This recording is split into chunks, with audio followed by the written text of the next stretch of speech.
Get out of my house. Are you trying to kill my son, you senile old man? The icy water splashed right into my face, leaving me breathless. At 65, I stood trembling in the morning, chill falsely accused, right after staying up all night saving my grandson's life. As my suitcase was thrown onto the porch before a shocked neighbor, she had no idea this cold water wouldn't break me. It only activated a ruthless retaliation she never saw coming. Thank you for being here. It means more than you know. Tell me in the comments, where in the world are you watching from? Your city, your country, I want to know. If you believe in justice and the strength of family, Revenge Dad is exactly where you need to be. Some elements of this story are fictional, added for depth and reflection. The names and places are coincidental, the message is not. I still remember the exact weight of that suitcase in my hand. It wasn't heavy. I had packed light a few changes of clothes, my blood pressure medication, the small frame photograph of Eleanor that I kept on my nightstand for 31 years. Everything else I owned was still inside that house. The house I had paid $300,000 to help buy, the house where my grandson slept down the hall, the house where 30 seconds ago, my daughter-in-law had thrown a bucket of ice-cold water into my face and told me to get out. I stood on that front porch soaking wet in the September morning air, and I looked at the door she had just locked behind her. My chest hurt in a way that had nothing to do with my heart condition. It was a different kind of pain, the kind that doesn't show up on any medical chart. I picked up that suitcase, and I started walking. But before I tell you how it ended, I need to tell you how it began. Because none of this started on that porch. It started 2.5 years earlier, on the worst morning of my life, the morning I buried Eleanor. My wife Eleanor Whitmore passed in the early spring of 2022 after 14 months of fighting a cancer that fought harder than she did. She was 63 years old. She had laugh lines around her eyes and a habit of humming old Motown songs while she cooked Sunday breakfast. She called me Rich when she was happy and Richard Allen Whitmore when she was not. For 31 years, that woman was the steadiest thing in my life. The house we shared in Downers Grove, Illinois, had 3 bedrooms, a maple tree in the backyard that dropped leaves every October, like clockwork, and 30 years of memories pressed into every corner. After Eleanor was gone, I would walk from room to room some evenings and feel the silence the way you feel a bruise, not sharp, but constant, present. Impossible to ignore. That was when Daniel started calling more often. My son Daniel was 36 at the time, living in a new construction home in Naperville with his wife Olivia and their 5-year-old son, Ethan. He was a good-looking man. My Daniel had Eleanor's eyes and my stubbornness, though he would have denied that last part with everything he had. He called me every few days after Eleanor passed, and I was grateful for it. A grieving man will hold on to whatever rope is thrown to him. And Dad, he said one evening about 3 months after the funeral, "I've been thinking, you shouldn't be alone in that house." "I'm fine," I told him, though my voice cracked slightly on the word fine, and we both heard it. "Ethan asks about you every single day," Daniel said. "He draws pictures of you at preschool. His teacher told Olivia he drew a picture of Grandpa's house and told the whole class you make the best pancakes in Illinois." That made me laugh for the first time in weeks. A real laugh, not the polite kind I had been performing for neighbors and old colleagues. My chest loosened just a little. "He's a good kid," I said. "He needs his grandfather," Daniel said. "And Dad, honestly, I think you need him too." He wasn't wrong. I knew he wasn't wrong. That was the problem. Over the next several weeks, Daniel visited more frequently. He brought Ethan along on Saturdays, and that little boy would burst through my front door like a small thunderstorm, shouting, "Grandpa!" before he had both feet inside. He smelled like grape juice and sunscreen, and the particular brand of fearless joy that only 5-year-olds seem to carry.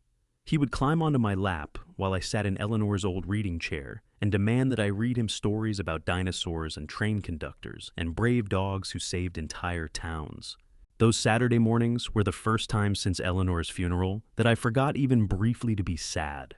Daniel's proposal came on a Sunday in late April. He sat across from me at the kitchen table, hands wrapped around a coffee mug, and laid it out carefully. He and Olivia were looking at a larger property, a 5-bedroom home in a quiet Naperville neighborhood, with a good school district and a finished basement.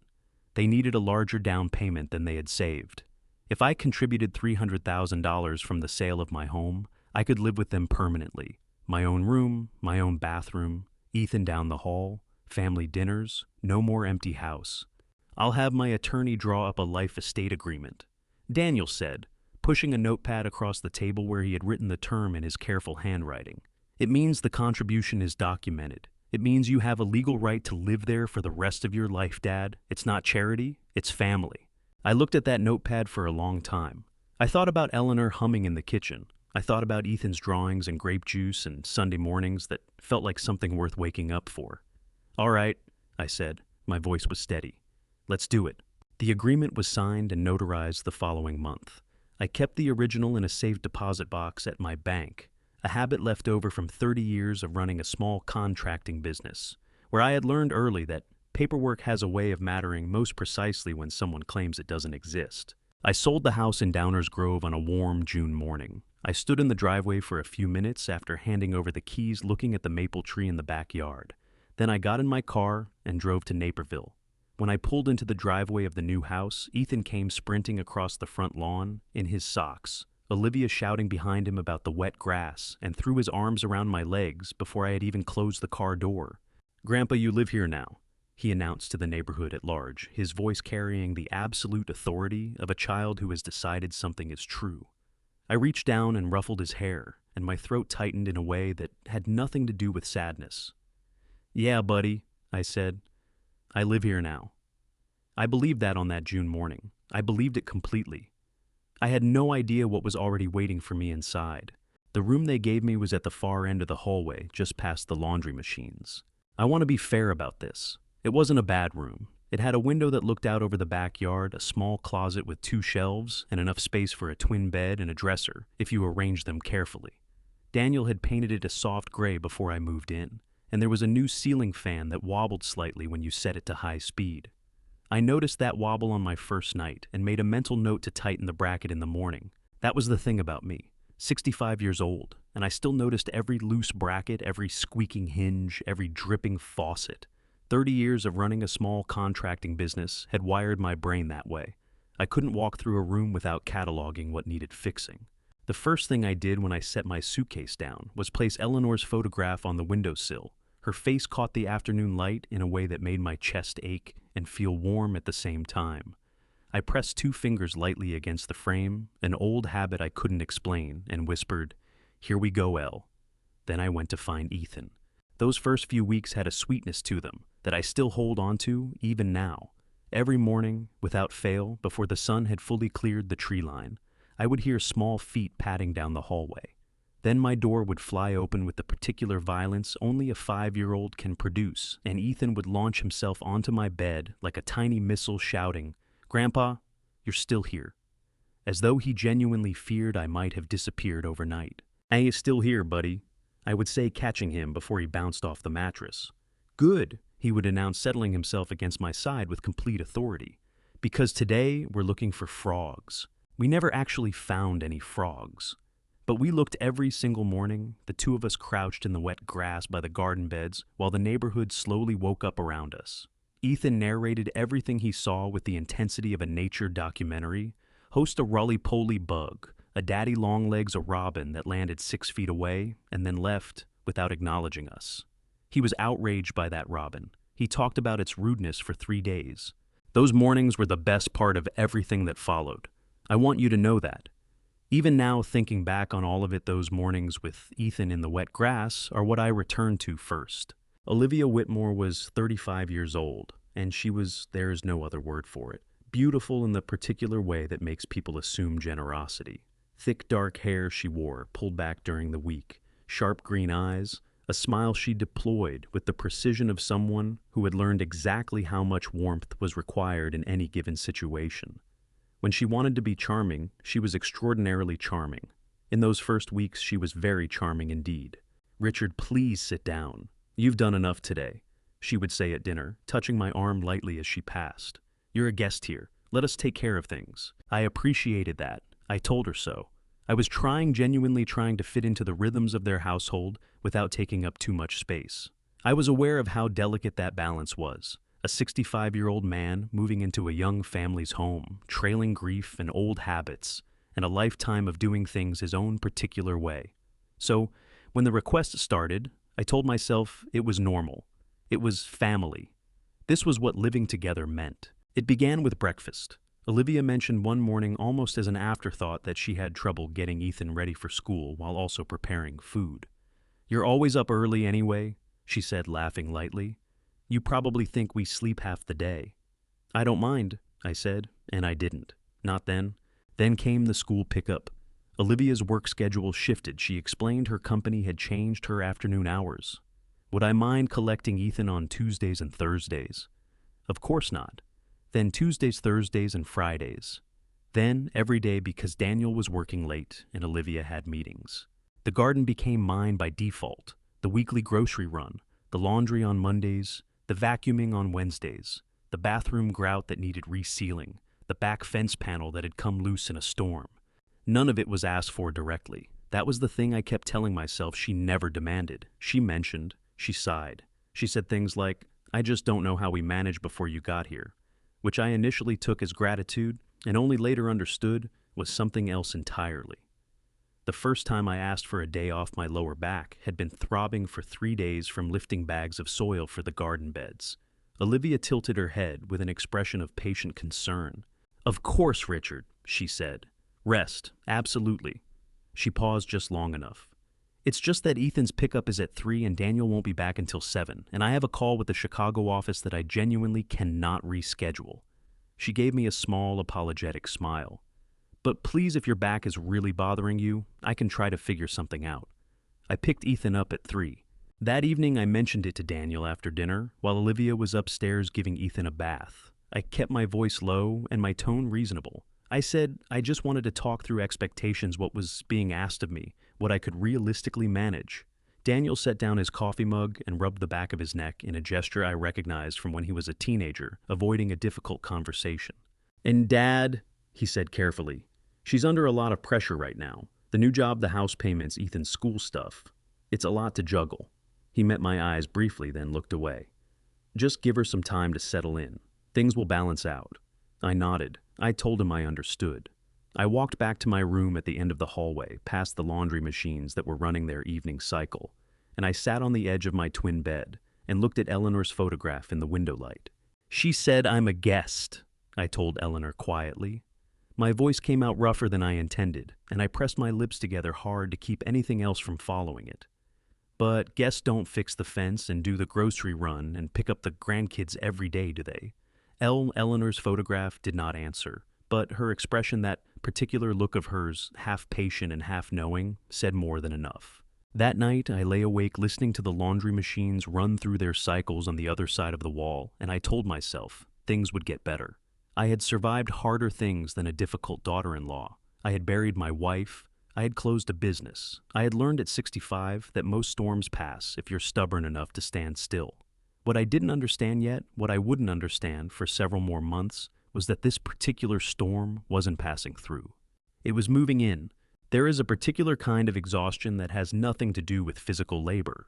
I had worked with my hands for 30 years. I had poured concrete in July heat and replaced roofing in February wind and crawled through crawl spaces so narrow a younger man would have refused. I knew what tired felt like in my bones, in my lower back, and the calluses that never fully softened even after I sold the business. That kind of tired I understood. That kind of tired had a bottom to it, a place where you could set it down, sleep 8 hours, and wake up ready again. What I felt by the early months of 2023 had no bottom. It was the tired that comes from performing contentment, from arranging your face into something neutral every morning before you leave your room, from choosing 60 times a day not to say the thing that is sitting right there on the tip of your tongue because you have calculated correctly, as it turned out, that saying it will only make things worse. I want to tell you what a typical day looked like by then, because I think it matters. I think the details matter. I was up at 5:45 every morning before anyone else stirred. I made coffee first, a habit from 30 years of early job sites, and then started breakfast. Eggs toast, fruit cut into the particular shapes Ethan preferred, orange juice poured into the blue cup he had decided was exclusively his. By the time Olivia came downstairs at 7:15, everything was on the table, and Ethan was already eating, chattering about whatever had occupied his dreams. "You didn't have to do all this," Olivia would say, pouring herself coffee without looking at me. "I don't mind," I would say. After Ethan's school drop-off, I returned to the house and cleaned the kitchen, ran a load of laundry, and began whatever household task had accumulated since the day before. The back fence still needed 2 more boards replaced. The guest bathroom faucet was dripping at a rate that would cost real money on the water bill if ignored. The garden beds needed turning before the spring planting season. I did all of it, every day, without being asked directly, because by then I understood that direct asking was not how Olivia operated. She operated through sighs and meaningful pauses and sentences that began with, "I just don't know how I'm going to find the time to," and then trailed off at exactly the right moment. I was a 65-year-old man who had run a business for 3 decades. I understood negotiating tactics. I simply chose every day to pretend I didn't. The conversation about money happened on a Tuesday evening in February. I had raised it once before, gently in December, mentioned that the $300,000 I had contributed represented my life savings, the full proceeds from the sale of my home, and that I hoped we all understood what that meant in terms of my stake in the household. Olivia had smiled and said, of course she knew that, and the subject had been set aside so smoothly I almost believed it had been resolved. It had not been resolved. That February evening, I came in from replacing the fence boards to find Olivia at the kitchen island laptop, open scrolling through something I couldn't see. I poured myself a glass of water and stood at the counter, and because I was tired in that boneless, bottomless way, and because the fence had taken 4 hours and my shoulder was burning, I said it plainly. Olivia, I want to talk about the arrangement here, about what I contribute and what that means going forward. She looked up from her laptop. Her green eyes were perfectly composed. What do you mean? She said. I mean the $300,000, I said. I put that money into this house. That's not a small thing. I'd like us to be on the same page about what my role is here, not just as someone who handles the household, but as someone who has a real stake in this family's home. Olivia closed her laptop slowly. She set her hands flat on the counter. When she spoke, her voice was very calm and very even, the way a surgeon's hands are calm and even trained stillness, not natural stillness. Richard, she said, money that has been given is money that is gone. You made a gift to this family. We're grateful for it. But I think you need to understand that it doesn't entitle you to renegotiate the terms of living here. My hand tightened around the glass of water. I felt something move through my chest, not quite anger, not quite grief, but something in the hot space between the two. My throat worked for a moment before I trusted my voice enough to use it. I didn't give a gift, I said. We signed an agreement, a notarized agreement. I have a legal right to— You have a room, Olivia said. Her voice didn't rise. It didn't need to. And we provide it. I think that's worth something, don't you? She picked up her laptop, tucked it under her arm, and walked out of the kitchen. Her footsteps on the stairs were unhurried, measured, like someone who had rehearsed exactly how that conversation would go and was satisfied with the performance. I stood at that counter for a long time after she left. My shoulder burned. My hand was still tight around the glass.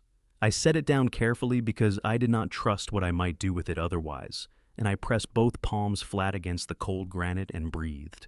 That night I told Daniel what had happened. I found him in the living room after Ethan was in bed, and I laid it out as calmly as I could. What I had said, what Olivia had said, the words she had used. Daniel listened. He had his mother's eyes, my Daniel, and in that moment they were doing the thing they sometimes did, going very still, looking at a spot just past my shoulder rather than directly at me. Dad, he said finally, his voice careful and low, she's under an enormous amount of pressure right now. The new promotion means she's managing twice the accounts she was before, and the mortgage payment on this place is— He stopped, exhaled. Just give her some room. She didn't mean it the way it sounded. Daniel, my voice cracked on his name just slightly, just enough to betray me. She told me the money I put into this house is gone. Those were her exact words. Daniel's jaw tightened. For one moment, one brief, sharp moment, something moved behind his eyes that looked like recognition. Like he knew somewhere underneath everything exactly what I was describing. Then it passed. His shoulders dropped. He looked down at his hands. I'll talk to her, he said. I'll handle it. Just give it some time, Dad. Please. He stood up and walked toward the stairs, and I sat in that living room, alone, listening to the house settle around me. My shoulder throbbed. My chest felt hollow in a way that had nothing to do with hunger. I thought about Eleanor, about the way she used to put her hand on my arm when I was working myself toward a rage and say quietly, pick your battles, Rich. She was almost always right about which ones were worth picking, but Eleanor wasn't here anymore. I walked back to my room and sat on the edge of my bed and picked up her photograph from the windowsill. The evening light had faded, and her face was harder to make out in the dimness, but I knew every line of it by memory. "What have I done, I asked her. My voice came out barely above a whisper, and this time my eyes burned hot, and I let them just for a moment, just in the privacy of that small room, before I pressed my thumb and forefinger against the bridge of my nose and pulled myself back together. I had survived harder things. I told myself that. I just hadn't understood yet that harder things were still coming. I have replayed that morning so many times in my head that the details have worn grooves into my memory. It was a Wednesday in late March. I know it was Wednesday because I had just come back from dropping Ethan at school. His class had a science project due that day, something involving a model of the solar system built from styrofoam balls and wooden skewers, and he had spent the entire car ride coaching me on the correct pronunciation of Neptune, as though I might be called upon to present it myself. I had walked back into the house smiling. That matters, I think. I want you to know I walked in smiling. I set my keys on the kitchen counter and pulled the morning's mail from the stack by the door. Bank statement utility bill, a catalog for a hardware store. I hadn't shopped at in years. I set the bank statement on the counter while I flipped through the catalog, and then Ethan's voice came back to me, something about whether Neptune had rings, and I walked out to the backyard to check whether the tulip bulbs I'd planted along the fence line were starting to push through. They were. Small green shoots, maybe an inch high, curling upward through the mulch. Eleanor had loved tulips. I stood out there for probably 5 minutes thinking about Eleanor and tulip shoots, and the particular smell of damp soil in early spring. Then I went back inside. The bank statement was no longer where I had left it. It had been moved 6 inches to the right and folded in half along a crease that hadn't been there before. Olivia was standing at the coffee maker with her back to me, refilling her mug. She didn't turn around when I came in. "Morning went okay?" she asked. Her voice was completely ordinary. "Fine," I said. I picked up the statement and slid it into the stack of mail without opening it. My pulse had lifted slightly, not from fear, not yet just from the recognition that something had shifted in a way I couldn't fully name. "Ethan forget anything?" she asked. "No," I said. "He was good." She turned then mug in both hands and gave me a smile that reached her eyes with complete conviction. "That kid," she said warmly, "he's something else." "He really is," I said. And we stood there in that bright kitchen and talked about Ethan's science project for 3 minutes, and I smiled, and she smiled, and the folded bank statement sat in the pile of mail between us, and neither of us mentioned it at all. The change in Olivia was not immediate. That was the sophisticated part of it, the part I came to understand only later when I had time and distance to examine it clearly. A less intelligent person might have pivoted sharply, might have made the shift obvious. Olivia was not a less intelligent person. It happened over the course of 2 weeks, gradually enough, that I kept second-guessing my own perception. She brought me coffee one morning without being asked. She asked about my knee, which had been bothering me since February, and actually listened to the answer. She mentioned almost dreamily over dinner one evening that she had been thinking about how isolated older adults could become when they didn't have a strong support system around them. "It's something I worry about," she said, looking at me with what appeared to be genuine concern. "Especially for people who've lost a spouse. The research on loneliness in seniors is actually quite alarming." Daniel nodded. "It's a real issue," he agreed. I ate my green beans and said nothing. And under the table, my hand had curled into a fist against my thigh because I had spent 30 years reading people across negotiating tables, and I knew, with the particular cold clarity that comes from the pattern recognition, that I was being softened up for something. I just didn't know what yet. The first approach came 10 days after I had found the folded bank statement. It was an evening when Daniel was working late. Ethan was already asleep. Olivia found me in the living room, where I was reading a home improvement magazine I'd picked up at the grocery store, and she sat down in the chair across from me with the relaxed posture of someone settling in for a friendly conversation. "Richard," she said, "can I ask you something? And I want you to know this comes from a place of genuine care." I set the magazine down. "Of course," I said. "Have you thought about your estate planning?" she asked. She leaned forward slightly, elbows on her knees, voice low and warm. Your accounts, just making sure everything is organized and up to date, because honestly, I've been reading about what happens when those things aren't in order, and it can create real problems for a family. Real heartache. My chest tightened. I kept my face still. I've had a will for 15 years, I said. It's current. That's great, she said, nodding. That's really responsible. A pause. What about your savings accounts? Do you have a secondary contact on those? Someone who could step in if God forbid something happened and you needed help managing things. I manage my own accounts, I said. My voice came out level. I was proud of that. Of course you do, she smiled. I just mean it might be worth adding Daniel as a co-signer, just for convenience. So there's no delay if anything ever came up suddenly. She tilted her head. It would just make things so much simpler for everyone, don't you think? I looked at her for a long moment. The lamp beside her chair lit the right side of her face and left the left side in shadow, and I thought with a clarity that surprised me that I was looking at two different people simultaneously.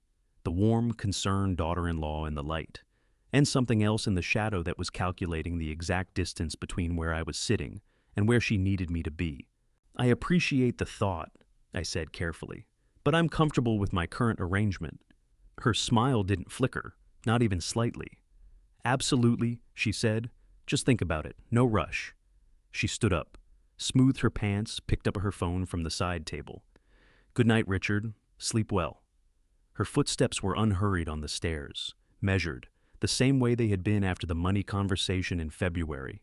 I sat in that living room after she had gone, and I did not sleep well that night. I lay in the dark in my small room, listening to the laundry machines that weren't running, listening to actual silence for once, and I turned the conversation over and over in my mind, examining it from every angle the way I used to examine a contract before signing. She knew about the $180,000. I didn't know how, but she knew. And the woman who had spent 3 months making me feel like an unpaid housekeeper had just spent 40 minutes trying to position Daniel's name on my bank account. I thought about the life estate agreement, sitting in my safe deposit box at the First Midwest Bank on Jefferson Avenue. I thought about what Daniel had said when we signed it. It means you have a legal right to live there for the rest of your life, Dad. And I thought about what Olivia clearly believed, which I would only learn much later that she had consulted an attorney of her own, briefly in those 2 weeks after seeing my bank statement, and had been told incorrectly as it turned out, by a lawyer who specialized in business contracts rather than estate law, that a family life estate agreement without independent legal consideration was likely unenforceable.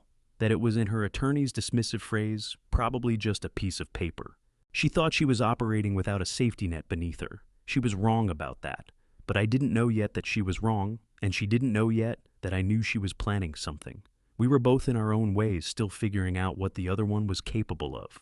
I pressed 2 fingers against Eleanor's photograph on the windowsill, the way I always did in the dark when the night got too heavy to carry alone. My jaw was tight, my eyes were dry but burning. My heart was hammering in my chest, with something that felt less like fear and more like the specific focused anger of a man who has just understood for the first time that he is in real danger. I see her. Elle, I whispered. I finally see her. She started small. I need you to understand that, because I think most people imagine this kind of thing begins with something dramatic, a confrontation, a threat, a moment you can point to afterward and say, that was it. That was when I knew. But that is not how Olivia operated. She operated the way water operates on stone, not with force, with patience, with repetition, with the absolute confidence that time was on her side. It began with my keys. I had a habit of leaving them on the small hook beside the back door, a hook I had installed myself 3 weeks after moving in, because there was no logical place near the door to set keys, and it was the kind of thing that bothered me. One Tuesday morning in April, the keys were not on the hook. I checked my jacket pockets, my room, the kitchen counter. I found them 40 minutes later, inside the drawer beneath the coffee maker. A drawer. I never opened a drawer that contained takeout menus and expired coupons and 2 dead batteries that someone had placed there with the apparent intention of recycling them someday. I assumed I had put them there myself and forgotten. That was the genius of it, I understand now. The first few times, you always assume yourself. The coffee maker was next. I came downstairs one morning to find it dead. No power, no lights, nothing. Daniel mentioned it to Olivia that evening, and Olivia said very gently that she had noticed Richard sometimes forgot to switch it off at the base, and that she'd had to unplug it twice already to prevent it from running all night. She said it the way you say something you've been privately worried about for a while, reluctantly, carefully, as though she hated having to bring it up at all. Daniel looked at me. I looked at my hands. My jaw was so tight I could feel the pressure all the way up into my temples. I always turn it off, I said. Of course, Olivia said warmly. I'm sure it was just an oversight. Then came my medications. I kept them in a weekly pill organizer on my nightstand Monday through Sunday morning, and evening doses, sorted and ready, a system I had maintained without error for 6 years. One Thursday, I reached for Thursday's morning compartment and found it empty. I knew I hadn't taken them. I was certain of it. But the compartment was empty, and when I mentioned it to Daniel that evening, he got a look on his face, just a flicker, just for a second, that made something cold move through my stomach. Maybe you took them and forgot, he said carefully. I didn't forget, I said. Dad. His voice was gentle in a way that frightened me more than anger would have. It happens. It doesn't mean anything. Carol Simmons lived in the pale yellow house directly to our left, separated from the Whitmore property by a low wooden fence and a row of arborvitae that needed trimming. She was 60 years old, recently retired from 30 years of teaching 4th grade, and she had the particular quality of attention that long experience with small children tends to produce. She noticed everything, forgot nothing, and had a deeply held conviction that the truth was always worth the trouble of finding out. I had liked Carol from the first week. She had brought over a lemon pound cake when I moved in, introduced herself with a firm handshake, and told me that if I ever needed to borrow a ladder, hers was in the garage, and I was welcome to it any time. That was the kind of neighbor Carol was. What I didn't know, what I only learned later, was that Olivia had begun talking to Carol in early May. Casual conversations over the fence, the kind that neighbors have. But within those conversations, Olivia had begun planting seeds with the careful precision of someone who had thought through exactly which seeds to plant and where. I worry about Richard sometimes. I was told she had said to Carol one morning. He's been having more trouble with his memory lately. Little things, forgetting where he put things, getting confused about his medications. A sigh. It's hard to watch. You love someone and you want to help them, but they don't always want to accept help. You know, Carol had nodded sympathetically. Carol was a sympathetic woman. She had no reason at that point to doubt what she was being told. The doctor's appointment happened in late May. Olivia mentioned it over breakfast, almost as an aside, the way she did everything that she had scheduled Richard for what she called a general wellness check. She said his regular physician had a long wait for appointments, so she had found a clinic that could see him sooner. She said it was just routine. She said she wanted to make sure he was being looked after properly. I went. I went because I had nothing to hide, and because refusing would have given her exactly the narrative she was building, the difficult, uncooperative older man who resisted help. I sat in the examination room at the clinic on Ogden Avenue and answered every question the doctor asked me clearly and in full. I counted backward from 100 by sevens. I recalled 3 words after a 5-minute delay. I drew a clock face showing 10 past 11. I told him the date, the year, the name of the current president, the street address of the house I had lived in for the past 11 months. The doctor, a pleasant man named Dr. Carter, who could not have been older than 40, told me at the end that my cognitive function was completely normal for my age. He shook my hand. He said to keep doing crossword puzzles. I drove home and told Olivia what the doctor had said. She listened with an expression of warm relief. "That's so good to hear," she said. "That's really reassuring." She scheduled a follow-up with a different clinic 2 weeks later. She said Dr. Carter was wonderful, but that it was always good to have a second opinion. I did not go to the second appointment. I called and canceled it myself, claiming a scheduling conflict. If she wanted a second opinion badly enough, she would have to find a way to get me there. She never pushed. The cookbook had been Eleanor's. It was a large spiral-bound collection of recipes she had clipped and assembled herself over 20 years, handwritten notes in the margins, ingredients adjusted, little stars drawn next to the ones Ethan's father had loved as a boy. I had brought it with me when I moved in, and it lived on the kitchen shelf between a bread maker we never used and a stack of takeout menus that had somehow migrated from the drawer beneath the coffee maker. I reached for it on a Thursday morning in June because I had decided to make Eleanor's chicken and dumpling soup, the real version, the one that took 3 hours and filled the whole house with a smell that felt like being forgiven for something. I pulled it off the shelf, and a folded piece of paper slipped out from between the pages and fell to the floor. I bent down and picked it up. It was a single sheet folded in thirds, covered in Olivia's handwriting. Not a recipe, not a grocery list. At the top, underlined twice, were the words, guardianship timeline 6 months. Below that, a list. Financial accounts document confusion incidents. Medical records second opinion scheduled. Neighbor accounts, CS confirms memory concerns. Attorney consult R. Peterson Elder Law, June 14th. Bank contact inquiry, Area E account management for incapacitated adult. My legs went strange beneath me. Not weak exactly, more like the ground had shifted slightly under my feet and my body was recalibrating. I gripped the edge of the counter with one hand and stood there reading that piece of paper again. And again. And a third time, because some part of my brain kept insisting I had misread it. I had not misread it. 6 months. She had given herself a deadline. She had a lawyer's name. She had already called my bank. She had been building a file on me, a careful, methodical file, and she had used Carol Simmons and a clinic on Ogden Avenue and my own missing keys and my own medications to build it. My heart was hammering so hard I could feel it in my ears. My hand on the counter was trembling, not from age, not from weakness, but from the particular physical response of a man who has just understood, with total clarity, that someone has been hunting him. I stood in that kitchen for what felt like a very long time. Ethan was at school, Daniel was at work. Olivia's car was not in the driveway. The house was completely still around me. I took out my phone. My hands were still shaking as I opened the camera. I photographed the note front and back. Then I folded it exactly as I had found. It replaced it between the same pages of Eleanor's cookbook and put the cookbook back on the shelf between the bread maker and the takeout menus. Then I stood at the kitchen counter, phone in my hand, and I breathed. In through the nose, out through the mouth, the way the cardiologist had taught me after my first blood pressure scare 8 years ago. 6 months, I thought. She gave herself 6 months. I looked out the kitchen window at the tulip bed along the fence line. The blooms were long gone by June, just green stalks now patient and unremarkable. Eleanor had always said tulips were deceptive, all that color, and then they just disappear, and you'd never know they were still there, underground, waiting. I put my phone in my pocket. Then I'd better start building my own case, I thought. And I'd better not waste a single day. You want to know what's worse than being screamed at? Being erased, quietly, methodically. One blocked phone number at a time. I didn't understand what was happening at first.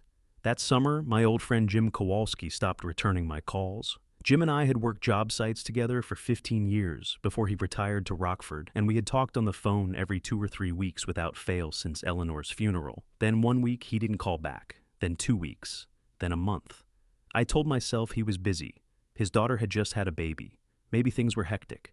I left 2 more messages. Nothing. Frank DeLuca, who had been my closest friend since we coached Little League together, in 1987 stopped answering around the same time. Frank lived 20 minutes away in Wheaton. We had planned loosely to catch a Cubs game together in August. When I called to firm up the date, his phone rang and rang. I tried calling from the old landline mounted on the kitchen wall, a relic from the previous owners that nobody had bothered to disconnect instead of my cell phone. Frank picked up on the second ring. "Rich," his voice jumped with genuine surprise. "I've been trying to reach you for weeks. Your cell goes straight to some kind of block message. I thought something had happened to you." My throat closed up so fast it almost choked me. "Nothing happened," I managed. "I'm fine, Frank. I'm fine." But I wasn't fine. I stood at that kitchen counter gripping the landline receiver with both hands, and my eyes burned hot and fierce, and I had to press my lips together hard to keep the sound that wanted to come out from actually coming out. Because I understood now. My cell phone. She had gone into my cell phone and blocked their numbers, and then blocked her own action, and left me standing in a house full of people wondering why nobody called anymore. Ethan wandered into the kitchen while I was still standing there, trailing a stuffed dinosaur by one leg. "Grandpa, why are your eyes red?" he asked. "Allergies, buddy," I said. "Just allergies." He accepted this without question, the way 5-year-olds accept most things, and climbed onto a kitchen stool and asked if we could make grilled cheese. I made us both grilled cheese. I kept my back to him while I worked the pan so he wouldn't see my face. It was that same week I decided I needed Marcus. Marcus Reed and I had met during a contract dispute 20 years ago. He was still with the FBI then, working financial crimes out of the Chicago field office, and he had been assigned to review documentation in a case that briefly touched one of my subcontractors. We had sat across a conference table from each other for 3 days. and ended up improbably becoming friends. He was sharp and dry and completely without sentimentality, and he had spent 30 years watching people lie to him professionally, which gave him a quality I had always valued. He could not be fooled by a convincing performance. I needed someone who could not be fooled. I waited for a Tuesday morning when Olivia had a dentist appointment and Daniel was at a job site. I stood in the kitchen, watched Olivia's car back out of the driveway, counted to 60, and then picked up the landline and dialed Marcus's number from memory. He picked up on the third ring. Marcus Reed. It's Richard Whitmore. My voice came out steadier than I expected, and I was grateful for that. A beat of silence. Then, Richard, I've been trying to reach you for 2 months. Your cell phone? I know, I said. I can't explain right now. I don't have much time. I glanced at the back door, the driveway, the clock on the microwave. Marcus, I need your help. Something is happening in this house, and I need someone who knows how to look at things the right way. There was a pause on his end, the particular pause of a man shifting gears, leaving ordinary conversation behind, and entering something else entirely. Tell me what you can, he said, right now, whatever you have time for. So, I told him. Fast and low, watching the driveway the entire time, the guardianship timeline, the blocked numbers, the medications moved, the bank call, the attorney's name on that piece of paper. When I finished, Marcus didn't respond immediately. I could hear him breathing, thinking the way he always had when he was assembling something in his mind. Okay, he said finally. Don't do anything. Don't confront her. Don't let her know you found that note. Keep your phone as it is. Don't unblock anything. And Richard, his voice dropped slightly. Write down every incident. Date time exactly what happened. Every single one. I've already started, I said. He made a sound that might have been the closest Marcus Reed ever got to being impressed. Good man, he said. I'll start making some calls. You hang tight. I heard Olivia's car in the driveway and hung up the phone. I was back at the kitchen counter with a glass of water in my hand by the time she came through the door. How was the appointment? I asked. Fine, she said, setting her bag down. Dentist says my teeth are perfect. That's good, I said. She smiled at me and went upstairs. I stood at the counter and drank my water and thought about the fact that for the first time in months, someone on the outside world knew what was happening inside this house. It wasn't much, but it was enough to keep me standing. There are nights that define a man, not because he does something heroic, not because he makes a grand decision or delivers a speech or stands in a spotlight of any kind, but because when everything goes sideways in the dark, when there is no one else in the house and a small child is burning with fever and crying out in a voice that tears straight through every layer of adult composure, he simply does not leave. That was the kind of night September 14th turned out to be. Daniel had left for a 3-day conference in Indianapolis that morning, kissing Ethan on the forehead and telling me there was leftover pasta in the fridge if I didn't feel like cooking. Olivia had a work dinner, a client event at a restaurant downtown. She said something she absolutely could not miss. She came downstairs at 6 o'clock in a dark green dress, her hair down her heels already on. Ethan's been a little tired today, she told me, picking up her purse from the counter. He played outside too long this afternoon. Just make sure he drinks plenty of water. Of course, I said. She was out the door by 6:15.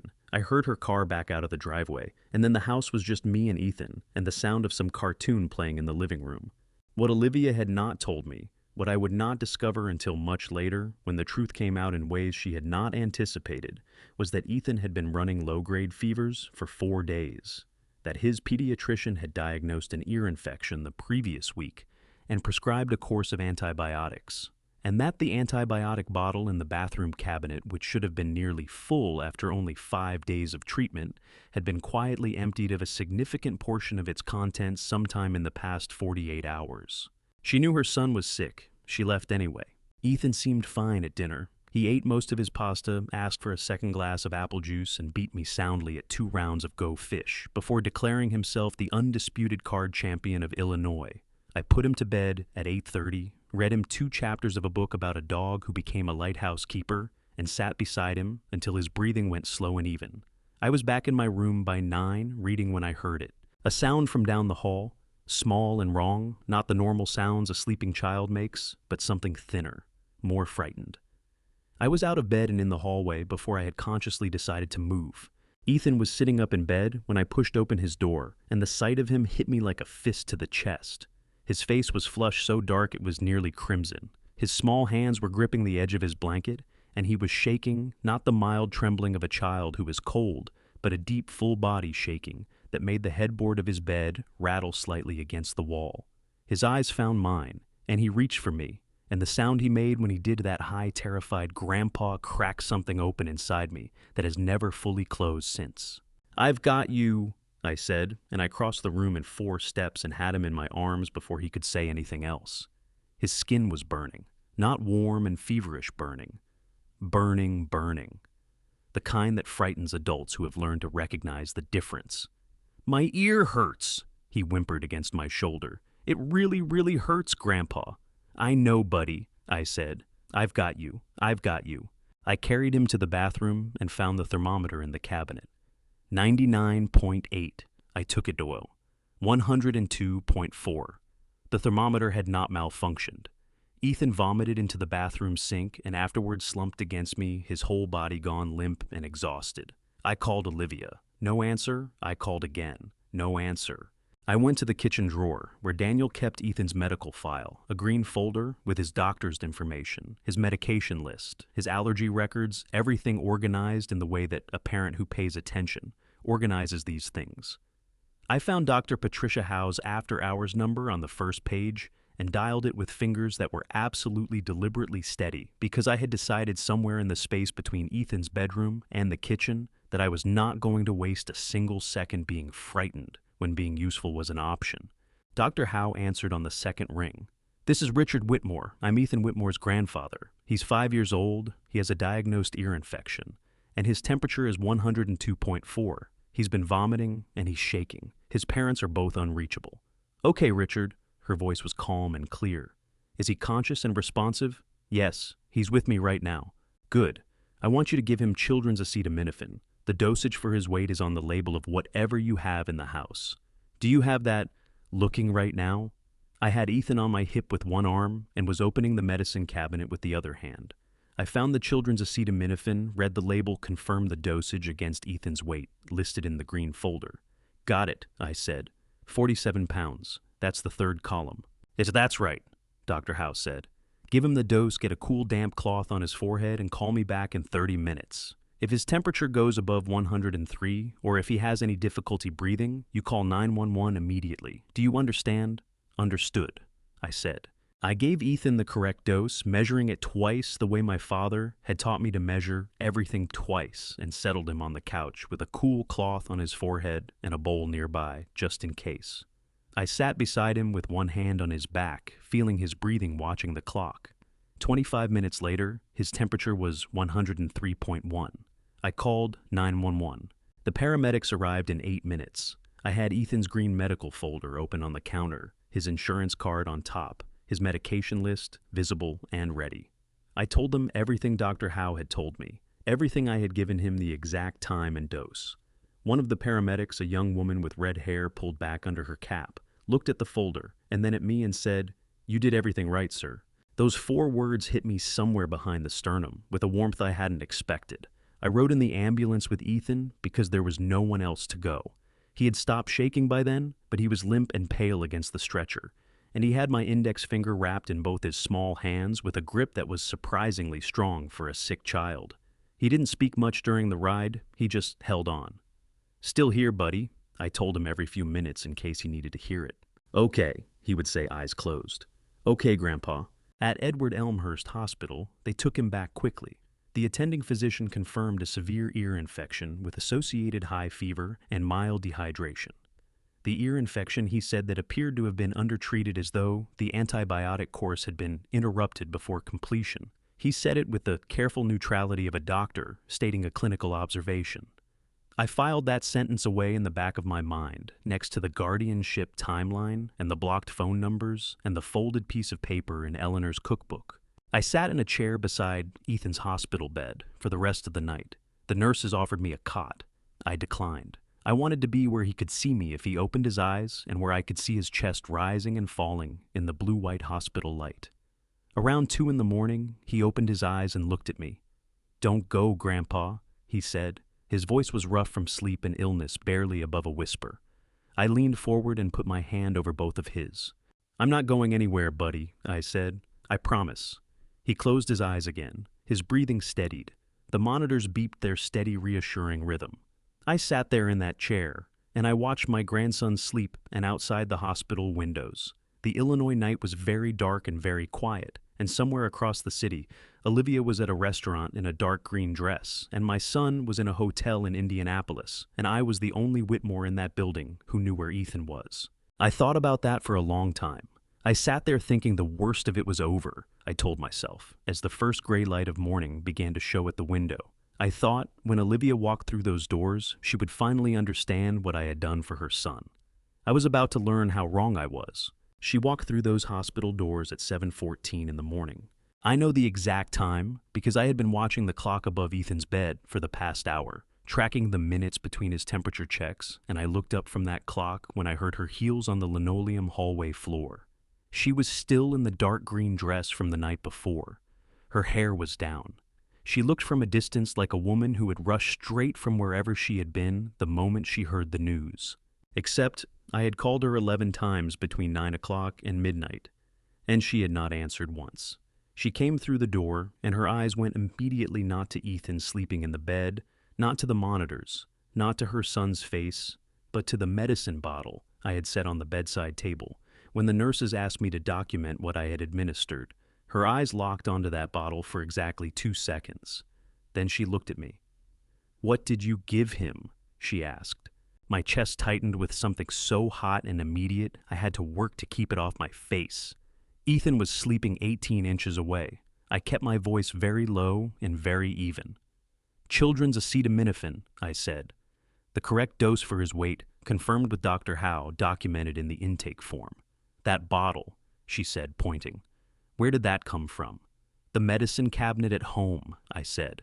"Same place it's always been." Nurse Tanya Brooks appeared in the doorway, then a solidly built woman of about 40 with close-cropped natural hair and the unhurried efficiency of someone who had seen everything a hospital could produce. She had been Ethan's primary nurse through the night and had spoken with me half a dozen times. She looked between Olivia and me with the careful attention of someone calibrating a situation. Olivia turned to her immediately.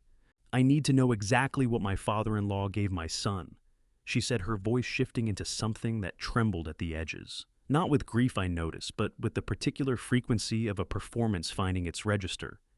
"He has a history of confusing medications. I've been worried about this for months." Nurse Brooks looked at me. I held her gaze and kept my face steady because I had nothing to hide, and I needed her to see that. "Mr. Whitmore provided full documentation on intake," Nurse Brooks said carefully. "The medication and dosage were appropriate and were confirmed with the family physician." Olivia's jaw tightened for just a fraction of a second. Then her eyes filled with tears, fast, impressive tears, and she pressed one hand to her mouth and shook her head.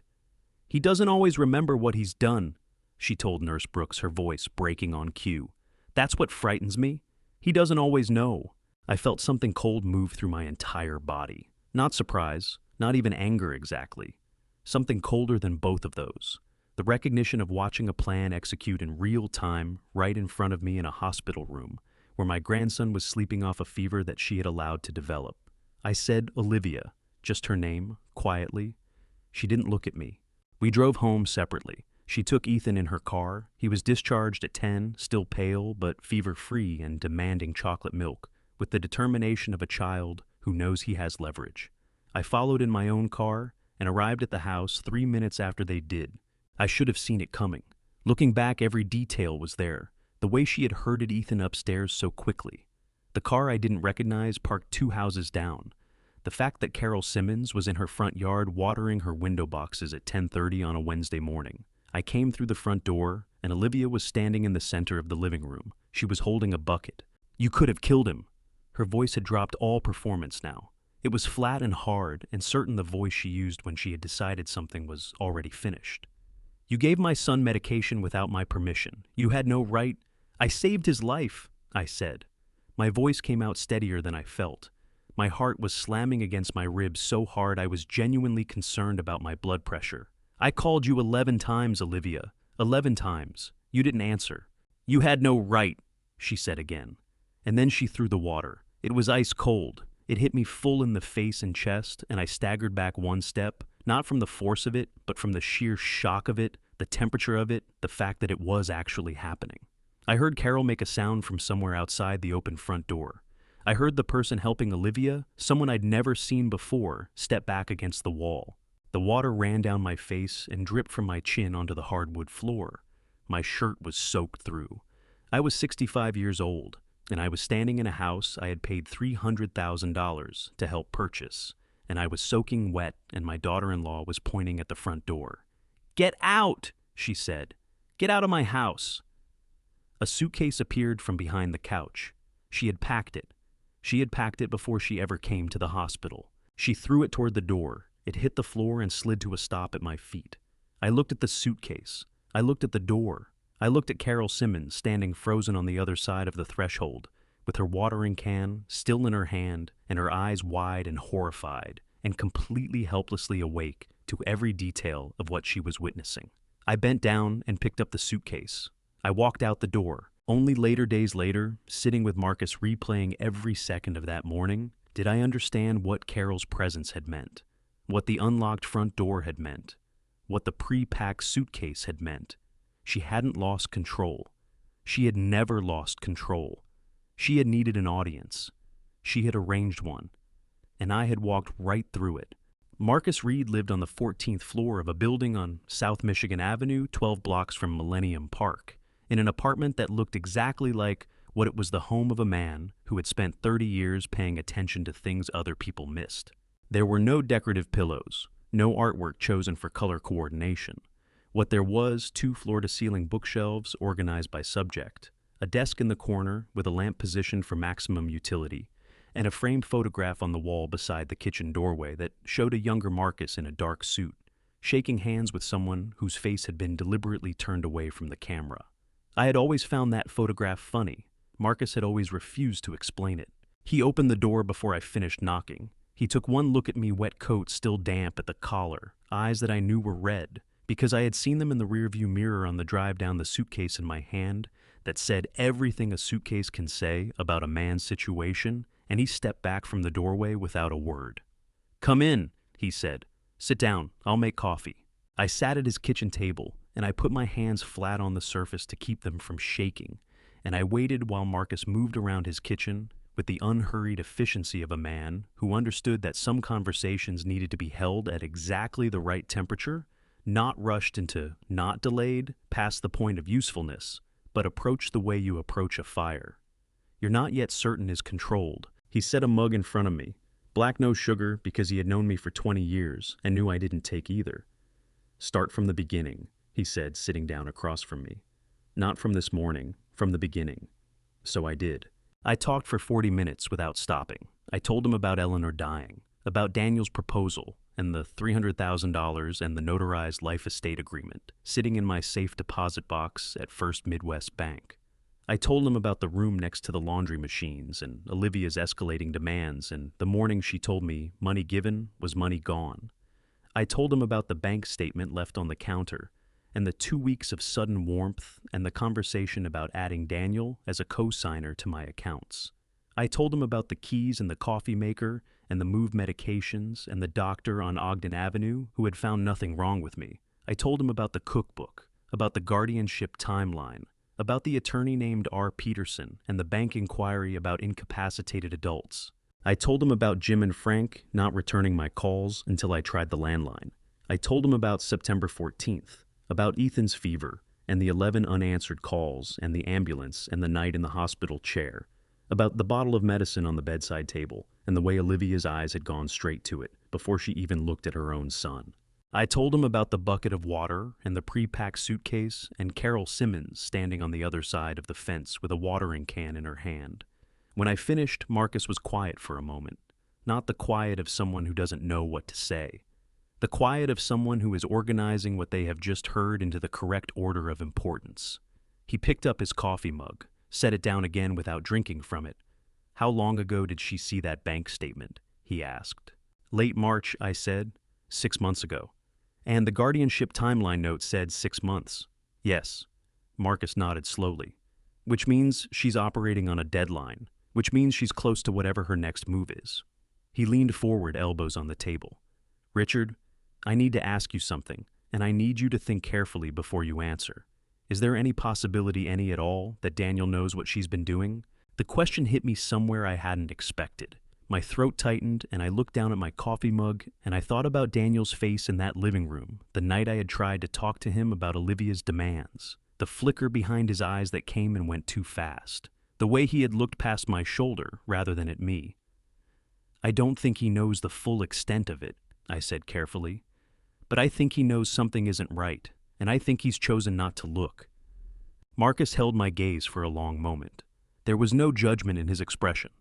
Marcus had spent 30 years in rooms with people who had done far worse things than look away from an uncomfortable truth, and professional objectivity had long since become indistinguishable from his natural state. That's an important distinction, he said. We'll need to keep it in mind.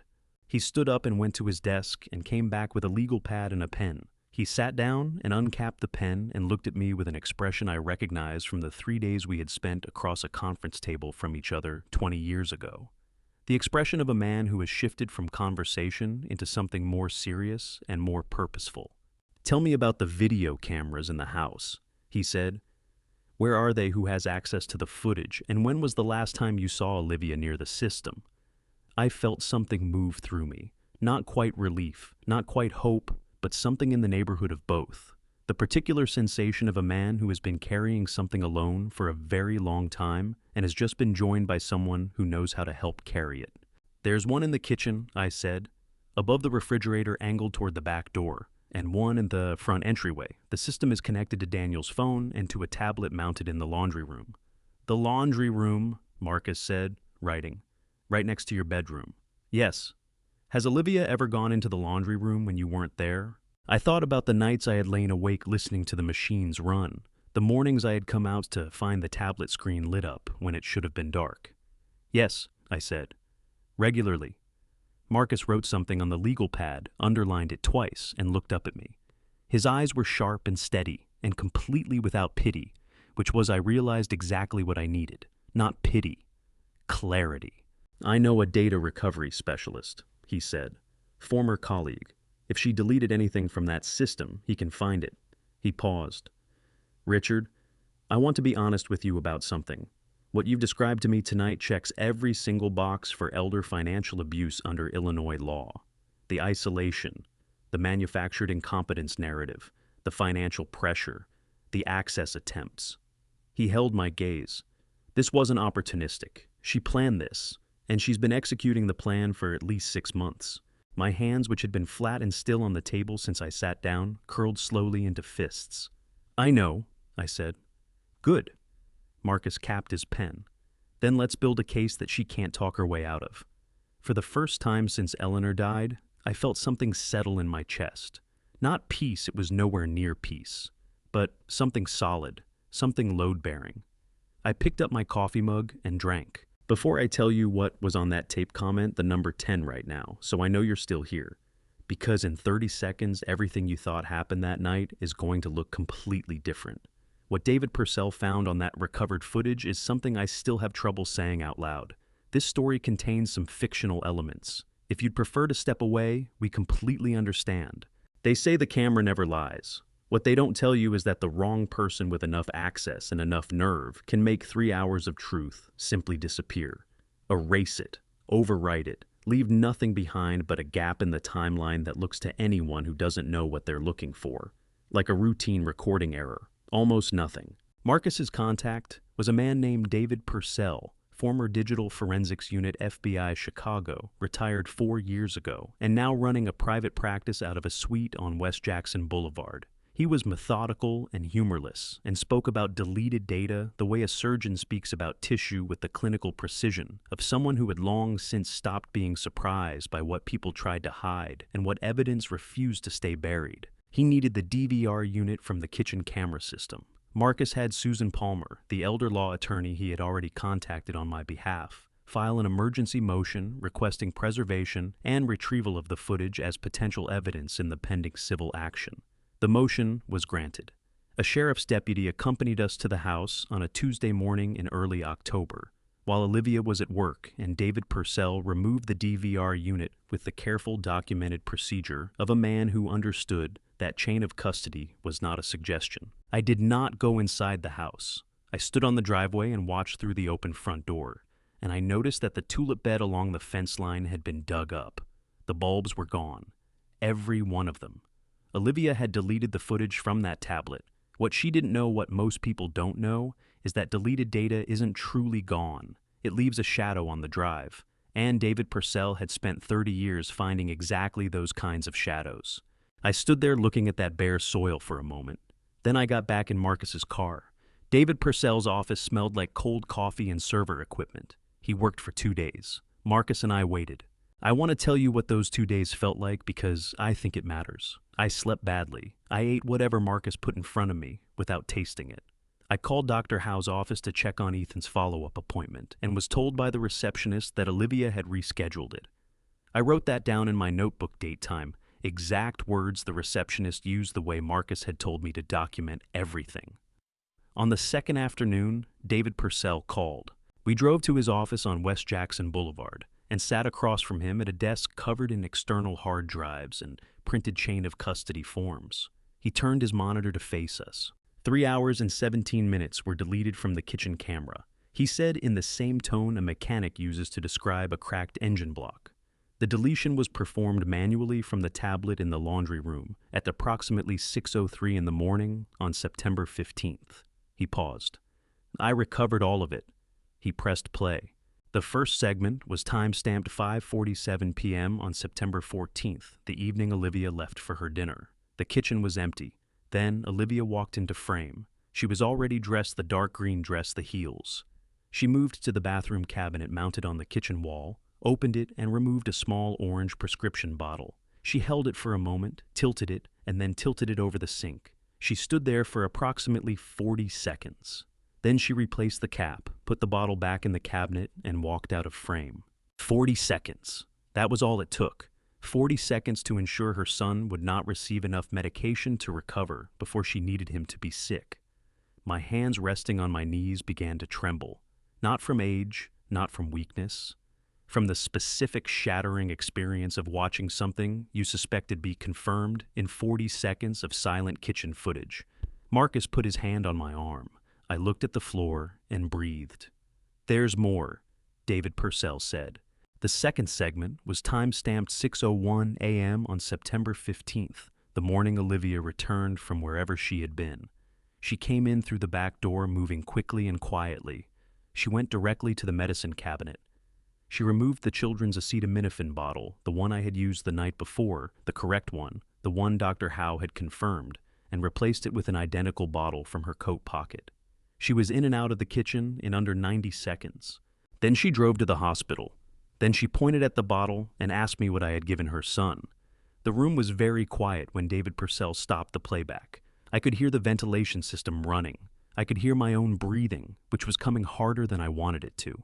I stood up, walked to the window, looked out at West Jackson Boulevard and the people moving along the sidewalk below, living their ordinary Tuesday afternoon lives. She used Ethan. 2 words. That was all I had. I said them to the window glass, to the street below, to no one in particular. Marcus did not try to fill the silence that followed. He understood. I think that some things need a moment of open air around them before you can move forward. Then I turned around. What do we do next? I asked.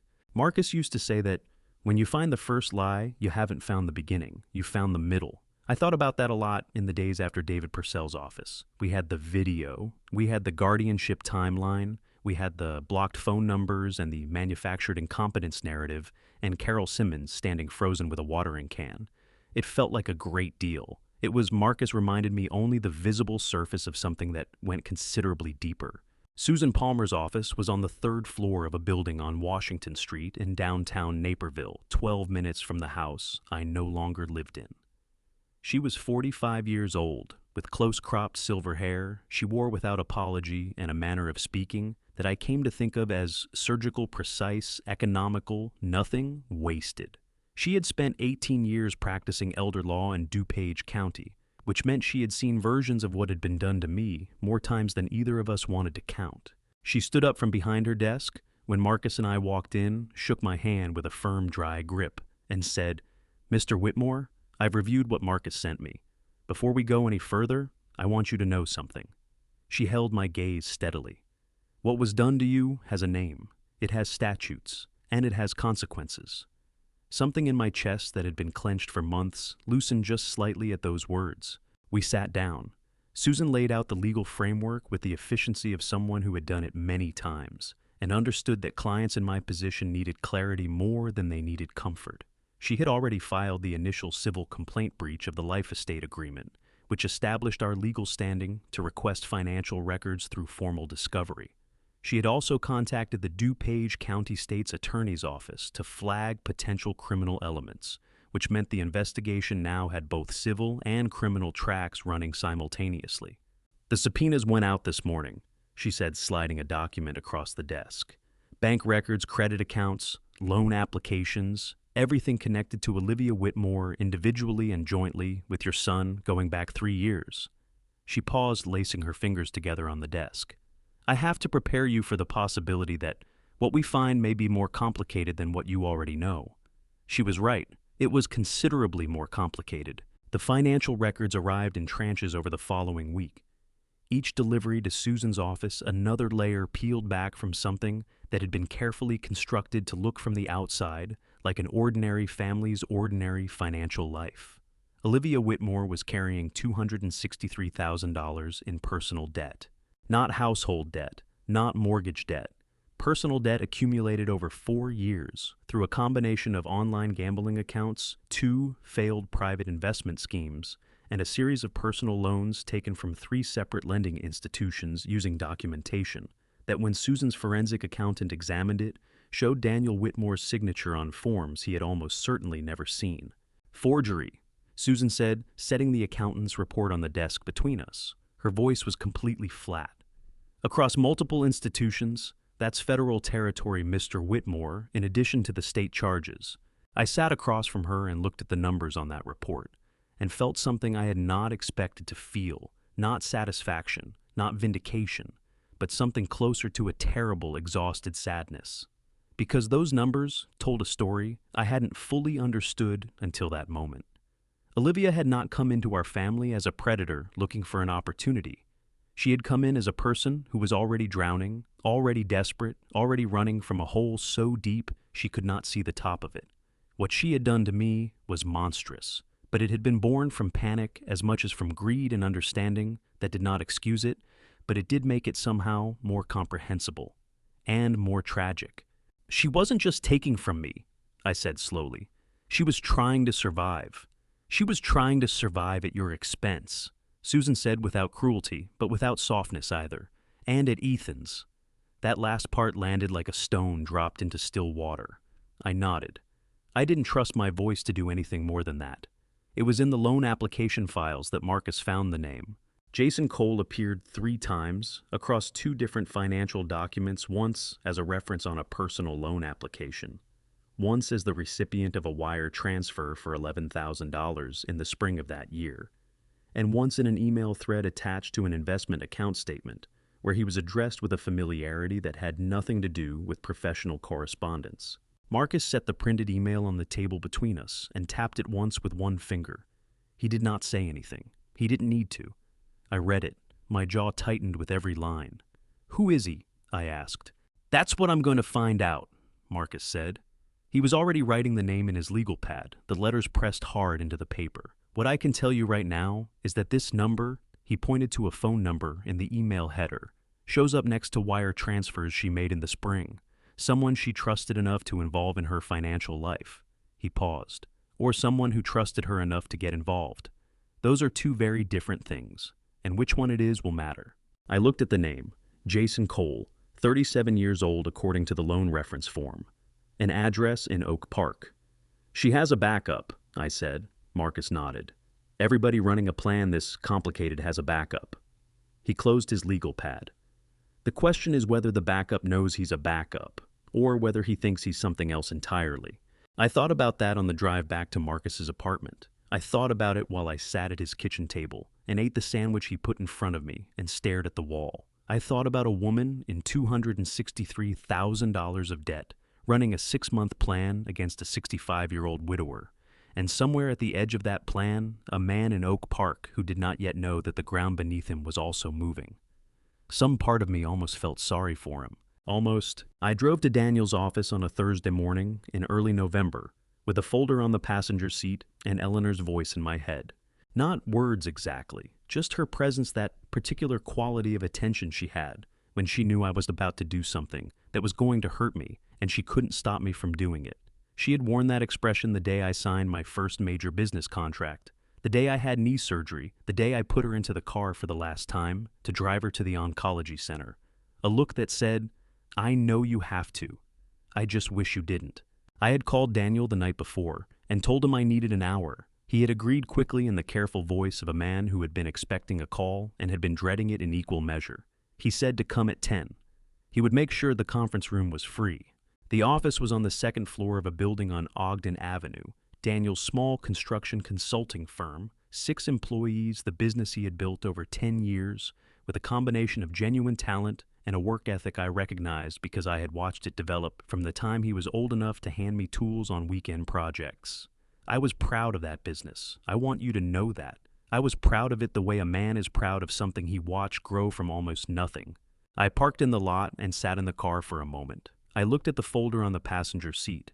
Inside it, the forensic accountant's report, the printed email thread with Jason Cole's name, 3 pages of Susan Palmer's legal summary, the recovered video documentation described in David Purcell's certified report, the guardianship timeline photograph, the bank inquiry records provided under subpoena.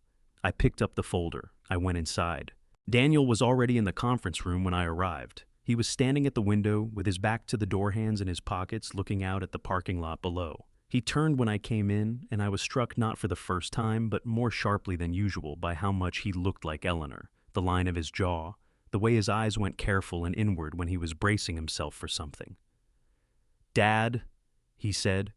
His voice was careful too. "Daniel," I said. I sat down at the table and set the folder in front of me. "Sit down, please." He sat. He looked at the folder but did not reach for it. "Before you say anything," he said, "I want you to know that Olivia told me you might do something like this." She said. "I know what she told you," I said. "I'd like you to look at this first. Then you can tell me whatever you want." He looked at me for a long moment. Then he nodded. I opened the folder and walked him through it piece by piece. The forensic accountant's report, $263,000 in personal debt, 4 years of accumulation loan applications, bearing his signature on documents he had never seen. The bank inquiry recording transcript. Olivia's voice calm and practiced asking a bank representative how to gain account management authority over an elderly person showing signs of cognitive decline. The video documentation summary. The kitchen camera, September 14th, 5:47 p.m. The recovered footage described in clinical certified detail. Daniel's face went through several changes as I spoke. Something that looked like confusion, something that looked like pain, something that looked for just a moment, just a flash like recognition. I set David Purcell's certified report in front of him and pointed to the relevant paragraph. He read it. His jaw tightened. He set the paper down. Then the conference room door opened. Olivia stepped inside. I had not known she was coming. I looked at Daniel. Something moved across his face, not quite guilt, not quite apology, and I understood that he had told her. He had told her I was coming, and what I had said I wanted to discuss, and she had come anyway, and he had let her. She sat down beside Daniel. She put her hand over his on the table. She looked at me with an expression of such practiced, sorrowful concern that I thought for one disorienting moment of the actress in every Hallmark movie Eleanor had ever made me watch on winter Sunday afternoons. "Richard," she said softly, "I know how much pain you're in. I understand why you've been looking for someone to blame, but Marcus Reed has a history with people in our family's position. And these documents—" "Olivia," I said, just her name, the same way I had said it in the hospital room. She stopped. I looked at my son. "Daniel," I said, "have you called Ethan's doctor to verify what the attending physician said about his ear infection being undertreated?" Daniel's hand moved under the table, toward his jacket pocket, toward his phone. He reached for it. I watched his fingers curl around the shape of it through the fabric, and then Olivia's hand tightened over his on the table, and his hand went still. He left the phone in his pocket. That single moment, that hand reaching and then stopping, told me everything I needed to know about the state of my son's marriage and the state of my son's soul. It was not ignorance. He had been reaching for the phone. He had been about to make the call, and then he hadn't. "Have you called the bank?" I said, keeping my voice level with everything I had, "to verify whether your signature appears on loan documents you don't remember signing?" Daniel's throat worked. His eyes dropped to the table. "Have you looked," I said, "at a single piece of what I've shown you and checked it yourself? One piece. Anything." "Dad." His voice broke on the word just slightly, just enough. "I'm asking you a yes or no question," I said. "Have you verified anything?" He looked up at me. His eyes were bright and wet and full of something that might have been shame and might have been the particular anguish of a man who is watching two truths collide and cannot bear to choose between them. His mouth opened. Then he looked at Olivia. "I trust my wife," he said.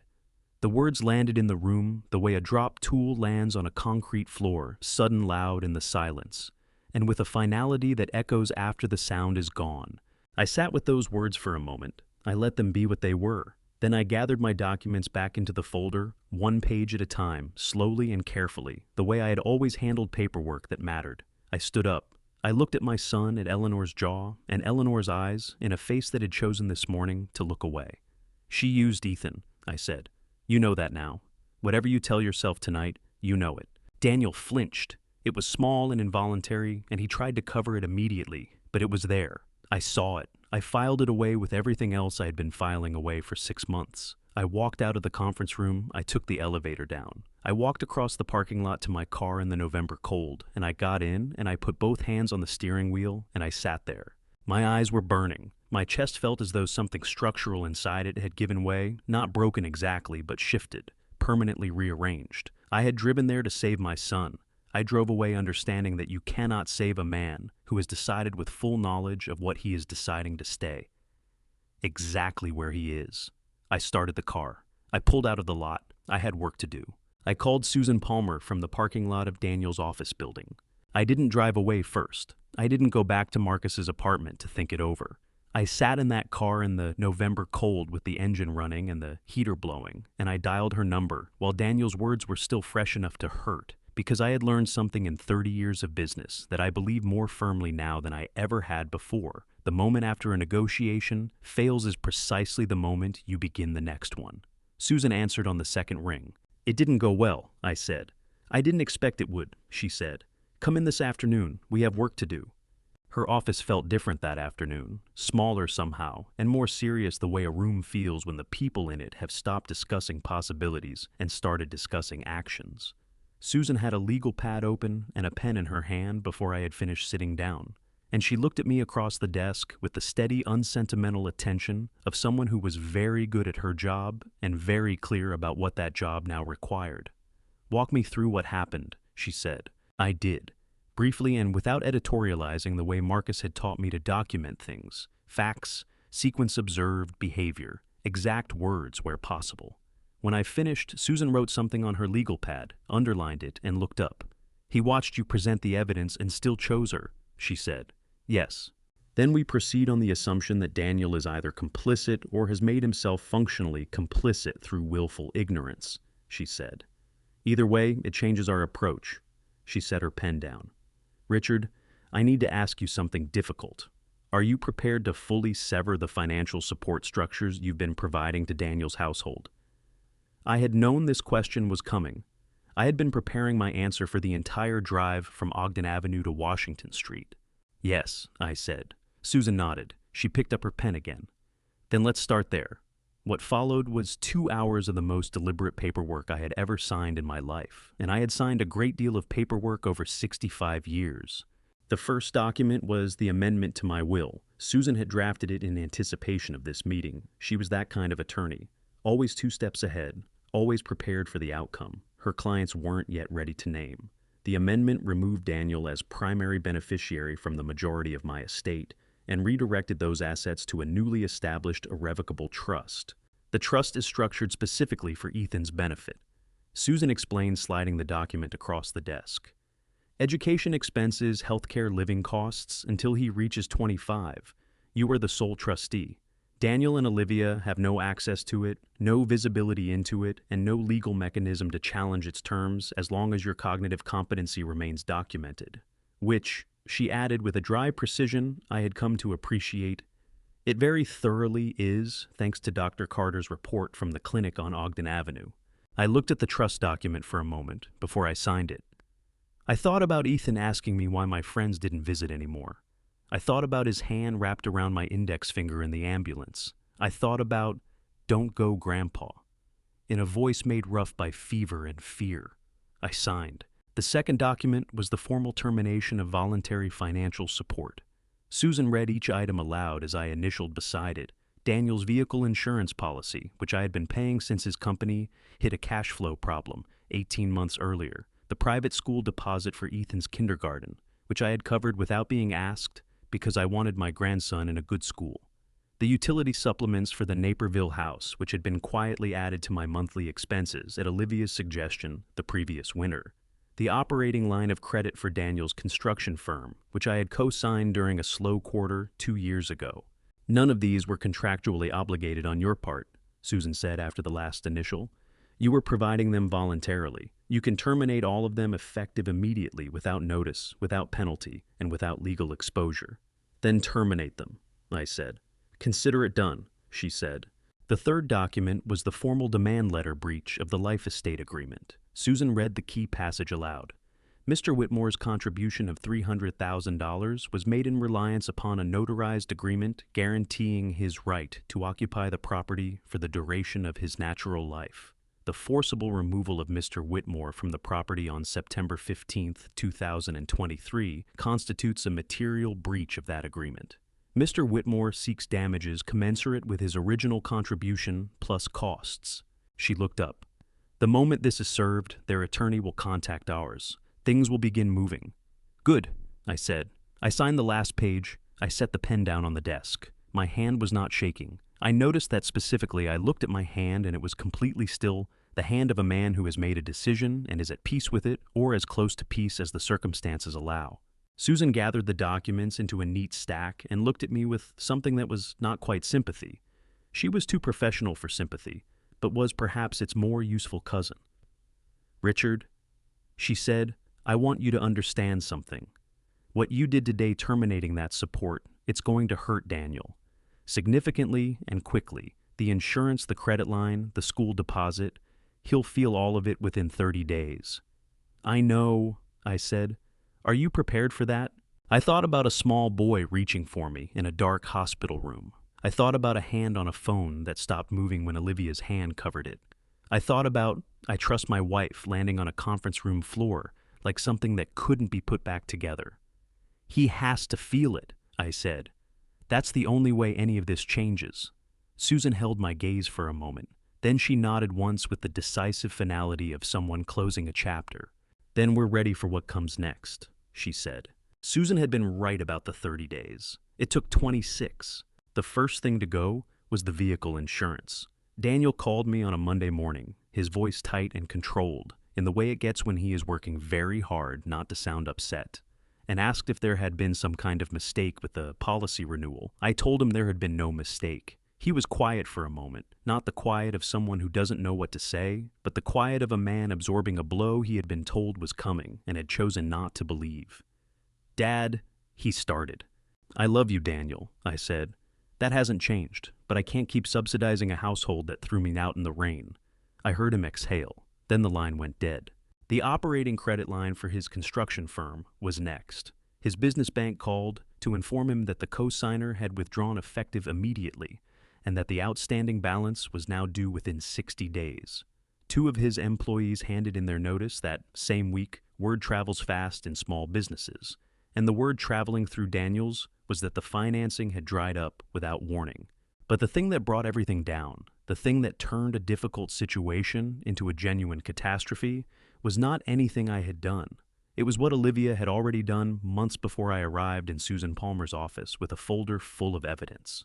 The mortgage lender on the Naperville property had been conducting a routine audit of their loan portfolio when a discrepancy surfaced in the refinancing documents from 8 months earlier. A signature comparison flagged for review. The review escalated to their fraud department. The fraud department contacted DuPage County authorities. Daniel's signature on the refinancing application that had pulled an additional $90,000 of equity from the house had been forged. The loan was frozen, the equity disbursement was recalled, and because Olivia had already spent the majority of the $90,000 on debts that predated our family's arrangement by 2 years, there was nothing left to return. Marcus called me on a Tuesday afternoon to tell me. I sat at his kitchen table and listened and felt nothing that resembled satisfaction. What I felt was the particular hollow ache of watching a structure collapse that you had spent years helping to build, knowing the collapse was necessary, knowing it was just, and finding that neither of those things made the sound of it any easier to hear. The rain started on a Thursday evening in mid-December. I was reading in Marcus's living room when I heard the knock. Marcus was out. I set my book down and went to the door, and when I opened it, Daniel was standing in the hallway. I never found out how he got the address. Marcus's building wasn't listed anywhere public, but Daniel had always been resourceful when he needed something badly enough, and that night, he needed it. He was soaked through. His hair was plastered flat against his forehead. His coat was dark with water, and he was thinner than I had seen him in years. Thinner in the face, thinner through the shoulders, as though the past weeks had taken something structural out of him. He looked at me with eyes that were red-rimmed and exhausted, and something in my chest cracked open like a fault line giving way. "Can I come in?" he asked. His voice was rough and small. I stepped back from the door. He came in and sat at the kitchen table without taking his coat off, and I put the kettle on because I needed something to do with my hands, something ordinary and manageable, while everything else was the opposite of ordinary and manageable. "The bank froze the mortgage," he said to the table. "The credit line is gone. 2 guys quit this week." He pressed his palms flat against the table surface. "Olivia says we need $100,000 to negotiate with the lender, or we lose the house." I set 2 mugs on the counter. I didn't turn around. "Have you left Olivia?" I asked. A long pause. "She's my wife, Dad. I can't leave her when things are this bad." "Have you read the emails?" I asked. "The ones Susan's office sent you, the ones with her name on them." "She says they were fabricated," he said. His voice had gone flat and careful. "She says Marcus has been building a case against her for personal reasons, and that the documents—" "Daniel." I turned around. I looked at my son sitting at that table in his wet coat, thin-faced and hollowed out, asking me for $100,000 to save a house that had been purchased partly with my money and from which I had been removed with a bucket of cold water. "You are not here because you believe me. You are here because you need my money." His face crumpled. Not all at once, it went in stages the way a wall goes, when the foundation underneath it finally gives one crack, widening into another, until the whole surface can't hold anymore. His eyes filled, and he pressed the back of his hand against his mouth, and for a moment, he looked so much like the boy he had been at 7 years old, sitting at another kitchen table in another house after breaking something he knew he couldn't fix, that my throat closed completely. "Dad," he said, and his voice broke on the words so thoroughly that the single syllable became something else entirely. Not a name, not an address, but a sound, raw and stripped and real, in a way nothing he had said to me in months had been. "I know," I said. My own voice came out barely above a whisper. "I know, son." "Please," he said. "Ethan can't—" "I know," I said again. I turned back to the counter. I gripped the edge of it with both hands. The kettle began to whistle, and I stood there and let it whistle for a moment longer than I needed to, because I needed those extra seconds to pull myself back together before I turned around again. I poured the water. I carried both mugs to the table. I set one in front of Daniel and sat down across from him with the other, and I looked at my son, and my eyes were burning so badly I had to blink several times before I could see him clearly. "I'm not going to give you the money," I said. "Not because I don't love you, because I love you more than that." He stared at me. "Every time you've made a mistake in your life," I said, "I fixed it. I paid for it. I smoothed it over. And every time I did that, I taught you that someone else would always carry the weight of what you chose." I stopped, steadied my voice. "I'm done teaching you that lesson." Daniel pushed back from the table. He stood up. He walked to the door, and I watched him go. And when the door closed behind him, I sat at that table alone, and I pressed both hands over my face, and I wept, not quietly, not with any dignity, just completely the way a man weeps when he is 65 years old and has just sent his only son back out into the rain because it was the only loving thing left to do. I sat there for a long time after. Then I wiped my face. I opened the folder Marcus had left on the counter. I picked up my pen. There was still work to do. Marcus used to say that a good investigation is like building a house. You don't start with the roof. You don't start with the walls. You start with the foundation, and you make sure every single brick can hold weight before you lay the next one. Because the moment you present what you have, opposing counsel will look for the one brick that shifts, the one joint that isn't sealed, the one measurement that's off by a fraction. And if they find it, they use it to question everything else. We were not going to give them that brick. January in Chicago is a particular kind of cold, the kind that comes off Lake Michigan with a personal grudge that cuts through coats and scarves, and the general human conviction that adequate layering will be sufficient. I had spent the first week of the new year at Marcus's kitchen table with Susan Palmer's documents spread across every available surface, and I had come to understand in those weeks of careful preparation that building a legal case is not so different from building a house. You gather your materials, you check them twice, you fit them together in the right order, and then you stand back and look at the structure and ask yourself honestly whether it will hold. Ours would hold. Dr. Patricia Howe came first. We met her at her office on a Tuesday morning, a clean, well-organized practice on Jefferson Avenue that smelled of antiseptic and fresh coffee, and the particular calm of a place where problems are addressed methodically rather than emotionally. She was 52 years old, with reading glasses pushed up onto her forehead, and the unhurried precision of someone who chose her words carefully, because she understood they would be quoted. She reviewed David Purcell's certified report. She reviewed the medication records from Ethan's ear infection treatment. She reviewed the hospital intake documentation from Edward Elmhurst. Then she set everything down on her desk, folded her hands, and looked at me with an expression that I found more affecting than sympathy. Would have been the expression of a physician who has just confirmed a diagnosis she was hoping she wouldn't have to deliver. The antibiotic course was interrupted, she said. Based on the prescription date, the fill quantity, and the state of the bottle documented in the hospital intake, Ethan received approximately 40% of his prescribed dosage over the 5 days prior to his admission. She paused. A child with an active ear infection who receives less than half his antibiotic course will not recover. He will worsen. That is not an opinion. That is pharmacology. She agreed to provide a written statement for the record and to testify if required. She shook my hand when we left and held it for a moment and said, "I'm sorry this happened to your family, Mr. Whitmore." Her voice was steady and professional and completely genuine, and I had to look at the ceiling of her waiting room for a moment after we walked out, before I trusted myself to speak normally. Nurse Tanya Brooks met us for coffee at a diner on Fifth Avenue in Naperville on a Thursday afternoon. She was off-duty in civilian clothes, and she was direct in the way that people who work long hospital shifts tend to be direct. No preamble, no small talk, just the facts in the order they occurred. "I remembered the morning clearly," she said, wrapping both hands around her coffee mug, "because it bothered me at the time, and I couldn't articulate why until later." She looked at me across the table. When a parent comes into a hospital room after their child has been admitted overnight, the first thing they do, always without exception, in my experience, is look at the child. They look at the monitors. They ask how the child is doing. She set her mug down. Mrs. Whitmore walked in and looked at the medication bottle on the bedside table. That was her first action. And her second action was to ask what had been administered before she had said a single word to Ethan or to any of the nursing staff about his condition. She had written it up already, a detailed account of the morning, time-stamped, signed, notarized. She slid it across the table to Marcus without being asked.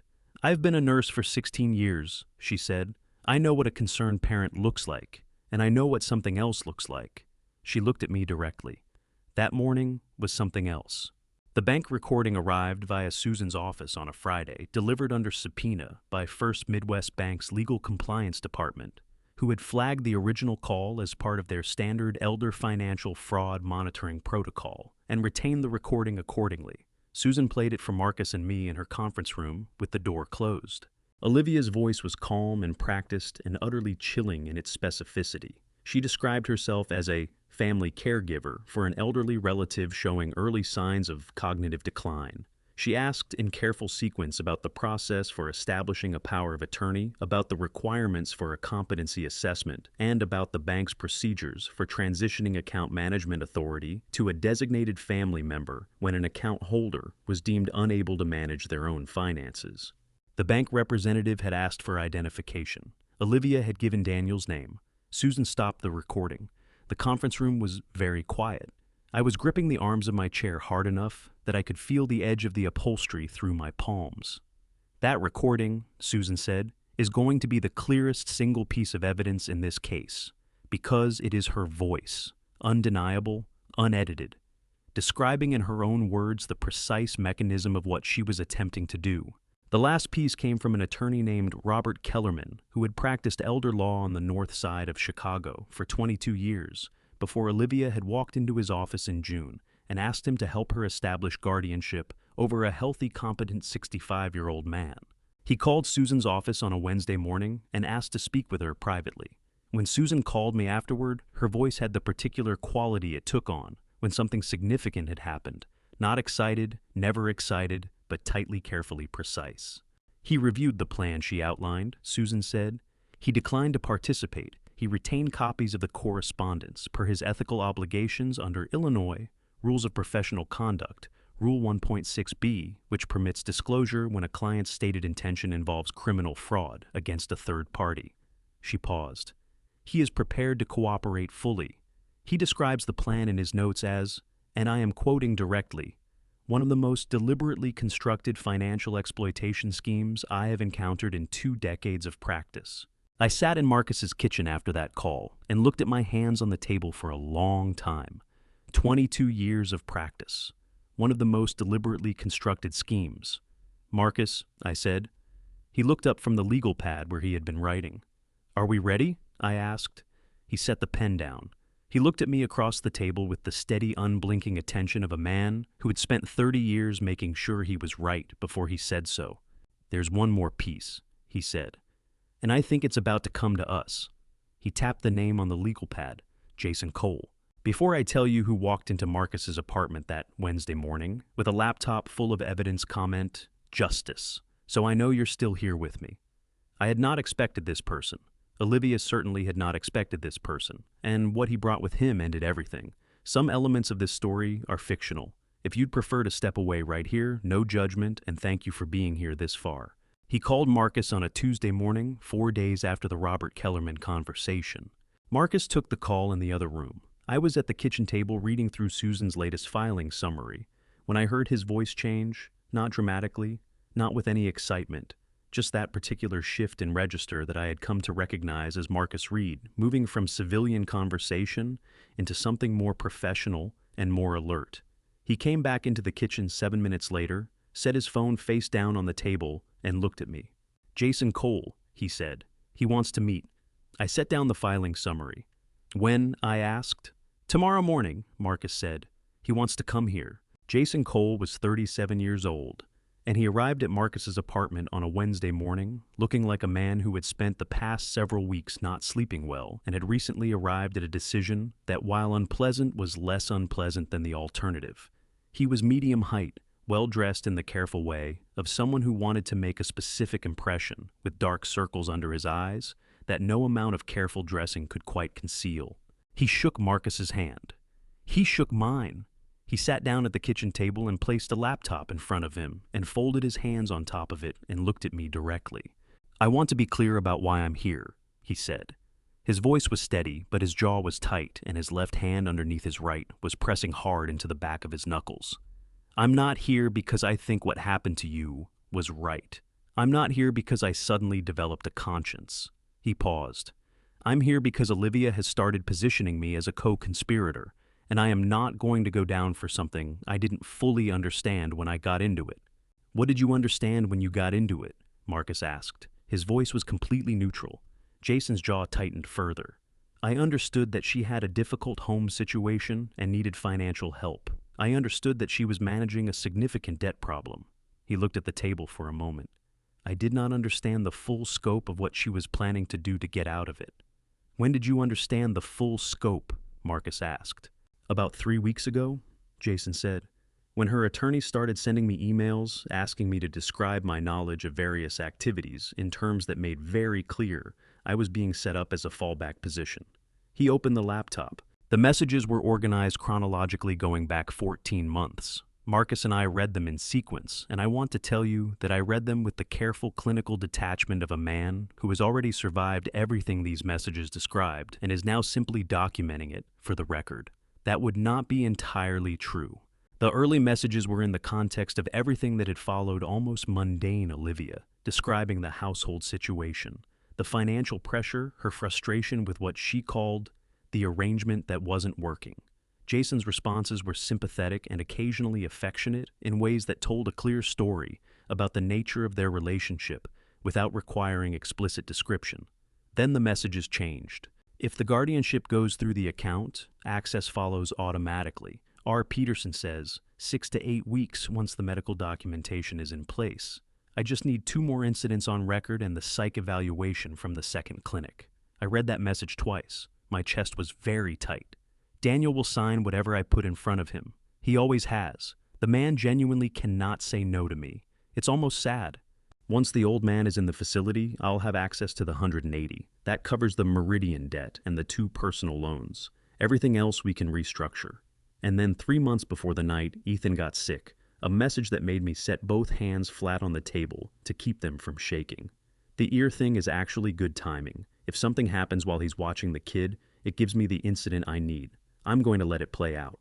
I read that message. I read it again. I looked at the timestamp. I thought about Ethan's hand wrapped around my index finger in the ambulance. I thought about, "Don't go, Grandpa," in a voice made thin by fever. I thought about sitting in a plastic chair in a hospital hallway, watching the sky go from black to gray through a window alone, while my daughter-in-law was somewhere across the city in a dark green dress that she had already decided to wear as a costume in a performance she had written months in advance. My eyes were burning. I pressed my lips together hard and looked at the ceiling and breathed through my nose until the burning subsided to something manageable. Then there was the message about Daniel. He'll believe anything I tell him. He always has. He's too weak to fight me. And if this falls apart, I have documentation of things he signed, things he said. If I go down, he doesn't walk away clean either. I made sure of that. I read those 2 sentences and I thought about my son, about the boy who had beaten me at chess when he was 14 and been so proud he had called his grandmother to tell her, about the man who had sat across from me in a conference room 2 months ago and reached for his phone and then stopped, about the word weak applied to someone I had spent 38 years trying to raise into strength, by a woman who had spent 3 years carefully systematically ensuring that the weakness she found in him became a tool she could use. Mr. Whitmore. Jason Cole's voice was careful. "I'm sorry. I know that—" "Don't," I said. My voice came out very quiet and very even. "Please don't apologize to me. Just tell me what you're willing to provide and let's proceed." He nodded. He looked almost relieved to be given something procedural to focus on.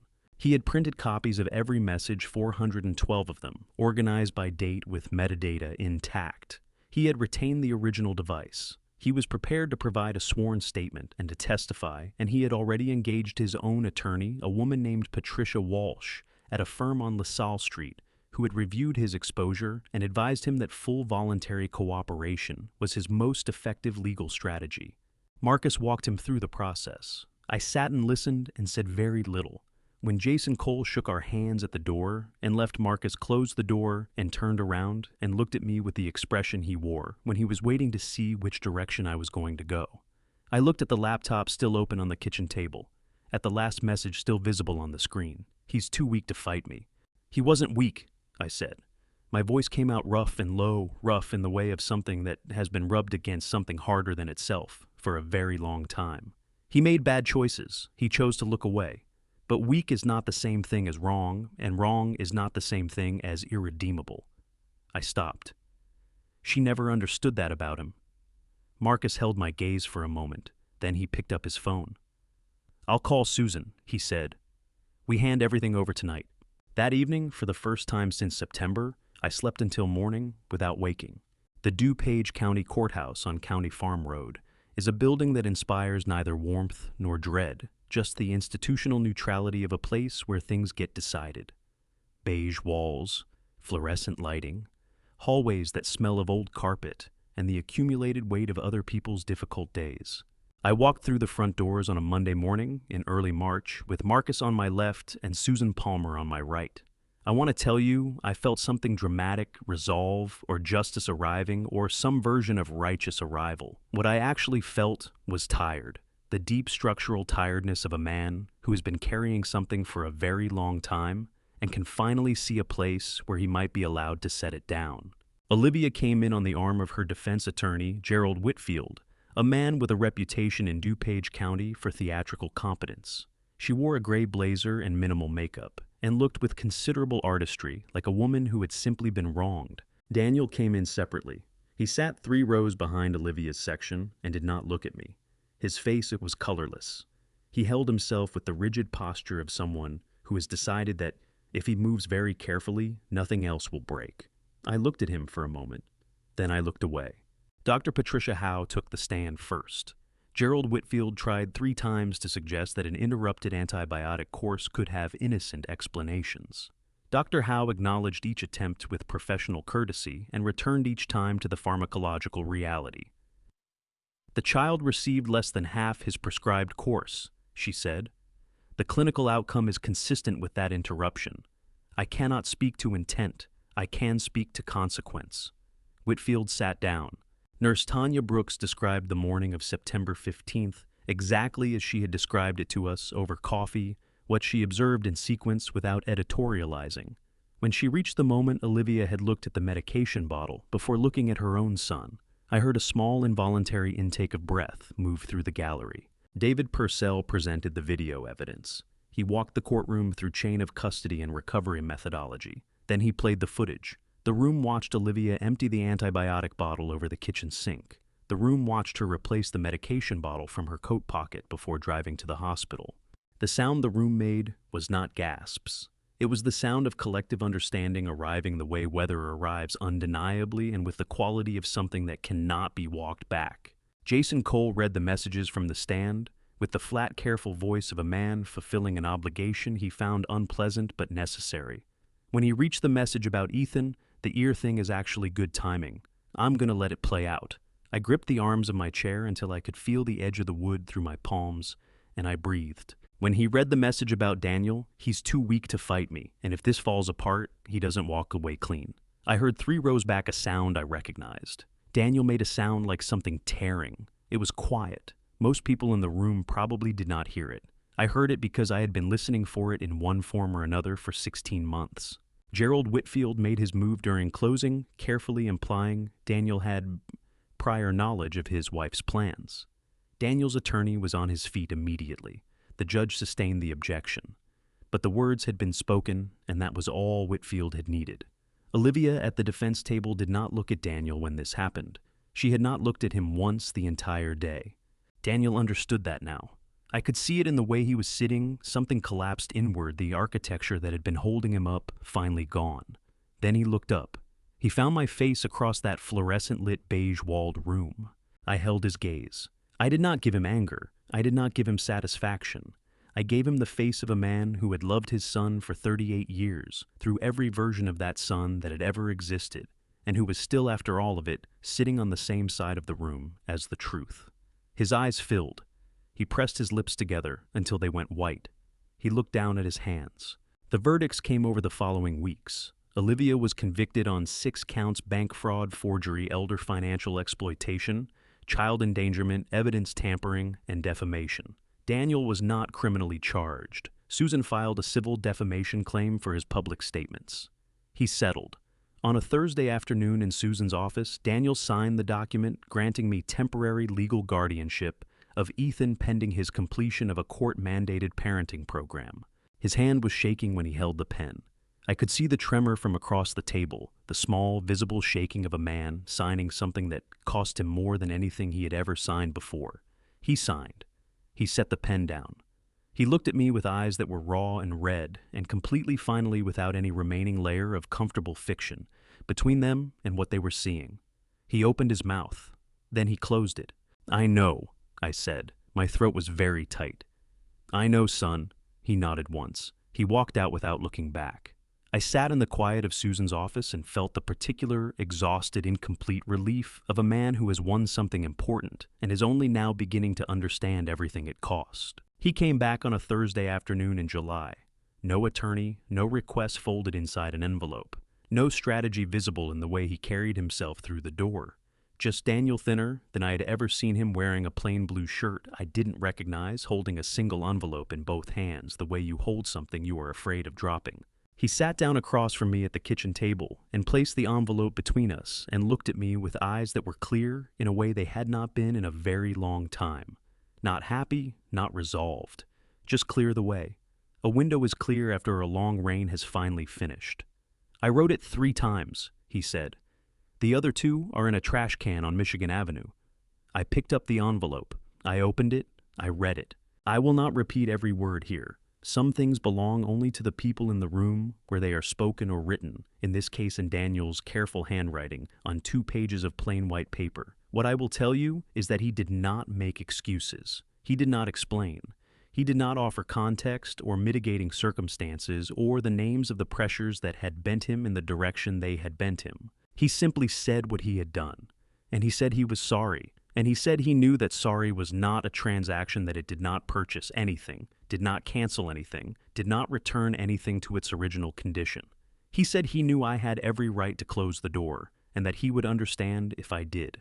The last line read, "I don't know how to be the son you raised, but I'd like to try to learn again if you'll let me." I folded the letter. I set it on the table. I looked at my son.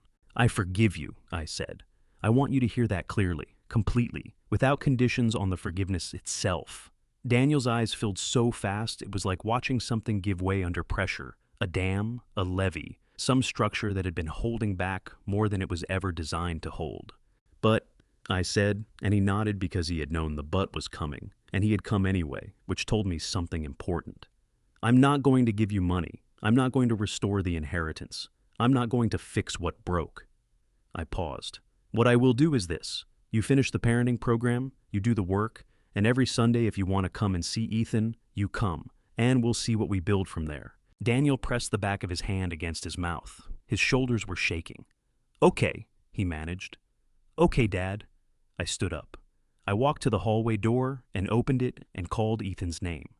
There was a sound, the particular sound of small feet moving very fast across hardwood floors, and then Ethan came around the corner at full speed and threw himself at me with the complete, unhesitating trust of a child who has never once doubted that the person he is running toward will catch him.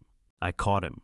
I held him against my chest with both arms, and I pressed my face into his hair, and I breathed in the smell of him, grape juice and sunshine and whatever shampoo we had used that morning, and my eyes burned so badly I could not have spoken if I had wanted to. "Grandpa," Ethan said, his voice muffled against my shoulder, "is Daddy staying?" I looked up over his head. Daniel was standing in the kitchen doorway, one hand on the frame, watching his son in my arms, with an expression I had no word for. Not grief, not joy, but something that contained both of them and went beyond both of them into territory that only parents know. "For a while," I said. "Daddy's staying for a while." Ethan accepted this with the magnificent practicality of a 5-year-old who has learned that some questions have answers you wait for, rather than answers you demand, and wriggled down from my arms and took his father's hand and began explaining with great urgency that they needed to come see the frog he had found in the backyard that morning. Daniel looked at me over Ethan's head. I looked back at him. Then I nodded toward the back door. "You know where the coffee is," I said, "when you're done with the frog." The corner of his mouth moved, not a smile exactly. Something smaller than a smile and more real than one. He let Ethan pull him toward the back door, and I stood in the kitchen and listened to the door open, and Ethan's voice rise with the particular excitement of a child, sharing something wonderful, and I thought about Eleanor, about what she would have said standing here watching this. I thought she would have put her hand on my arm. I thought she would have said, "There he is, Rich. There's your boy." I walked to the window and looked out at the backyard. There was Ethan crouched in the grass, pointing at something near the garden bed. There was Daniel crouched beside him, looking where his son was pointing. I pressed 2 fingers against the window pane, an old habit the way I used to press them against Eleanor's photograph, and I held them there for a moment. Then I went to make coffee. Because Eleanor used to say that a family isn't the people who never hurt each other. It's the people who keep showing up after they do. People ask me what I learned from all of this. I learned that love without boundaries is not love. It is permission. Every time I caught Daniel before he fell, I was teaching him that someone else would always pay the price of his choices. That was my mistake. Do not make mine. This family story showed me that the most dangerous betrayal does not come from strangers. It comes from the table where you eat the door you open the hand you trusted. If you are sitting in a house right now where your generosity is being mistaken for weakness, walk away before the cold water finds your face. I believe God does not waste our pain. Every night I sat alone in that small room, every door that closed against me was building something in me I did not know I needed. Family betrayal will either destroy you or define you. It defined me. This family betrayal taught me that real love sometimes looks like closing a door. Real love sometimes looks like saying no. And real love always tells the truth, even when the truth costs everything. This is a family story worth sharing. If it moved, you leave a comment, share it with someone who needs it, and subscribe, because the next story is one you will not want to miss. Thank you for watching until the very end. Stories on this channel may contain fictional elements crafted for reflection and meaningful storytelling. If this is not content for you, we understand and we wish you well.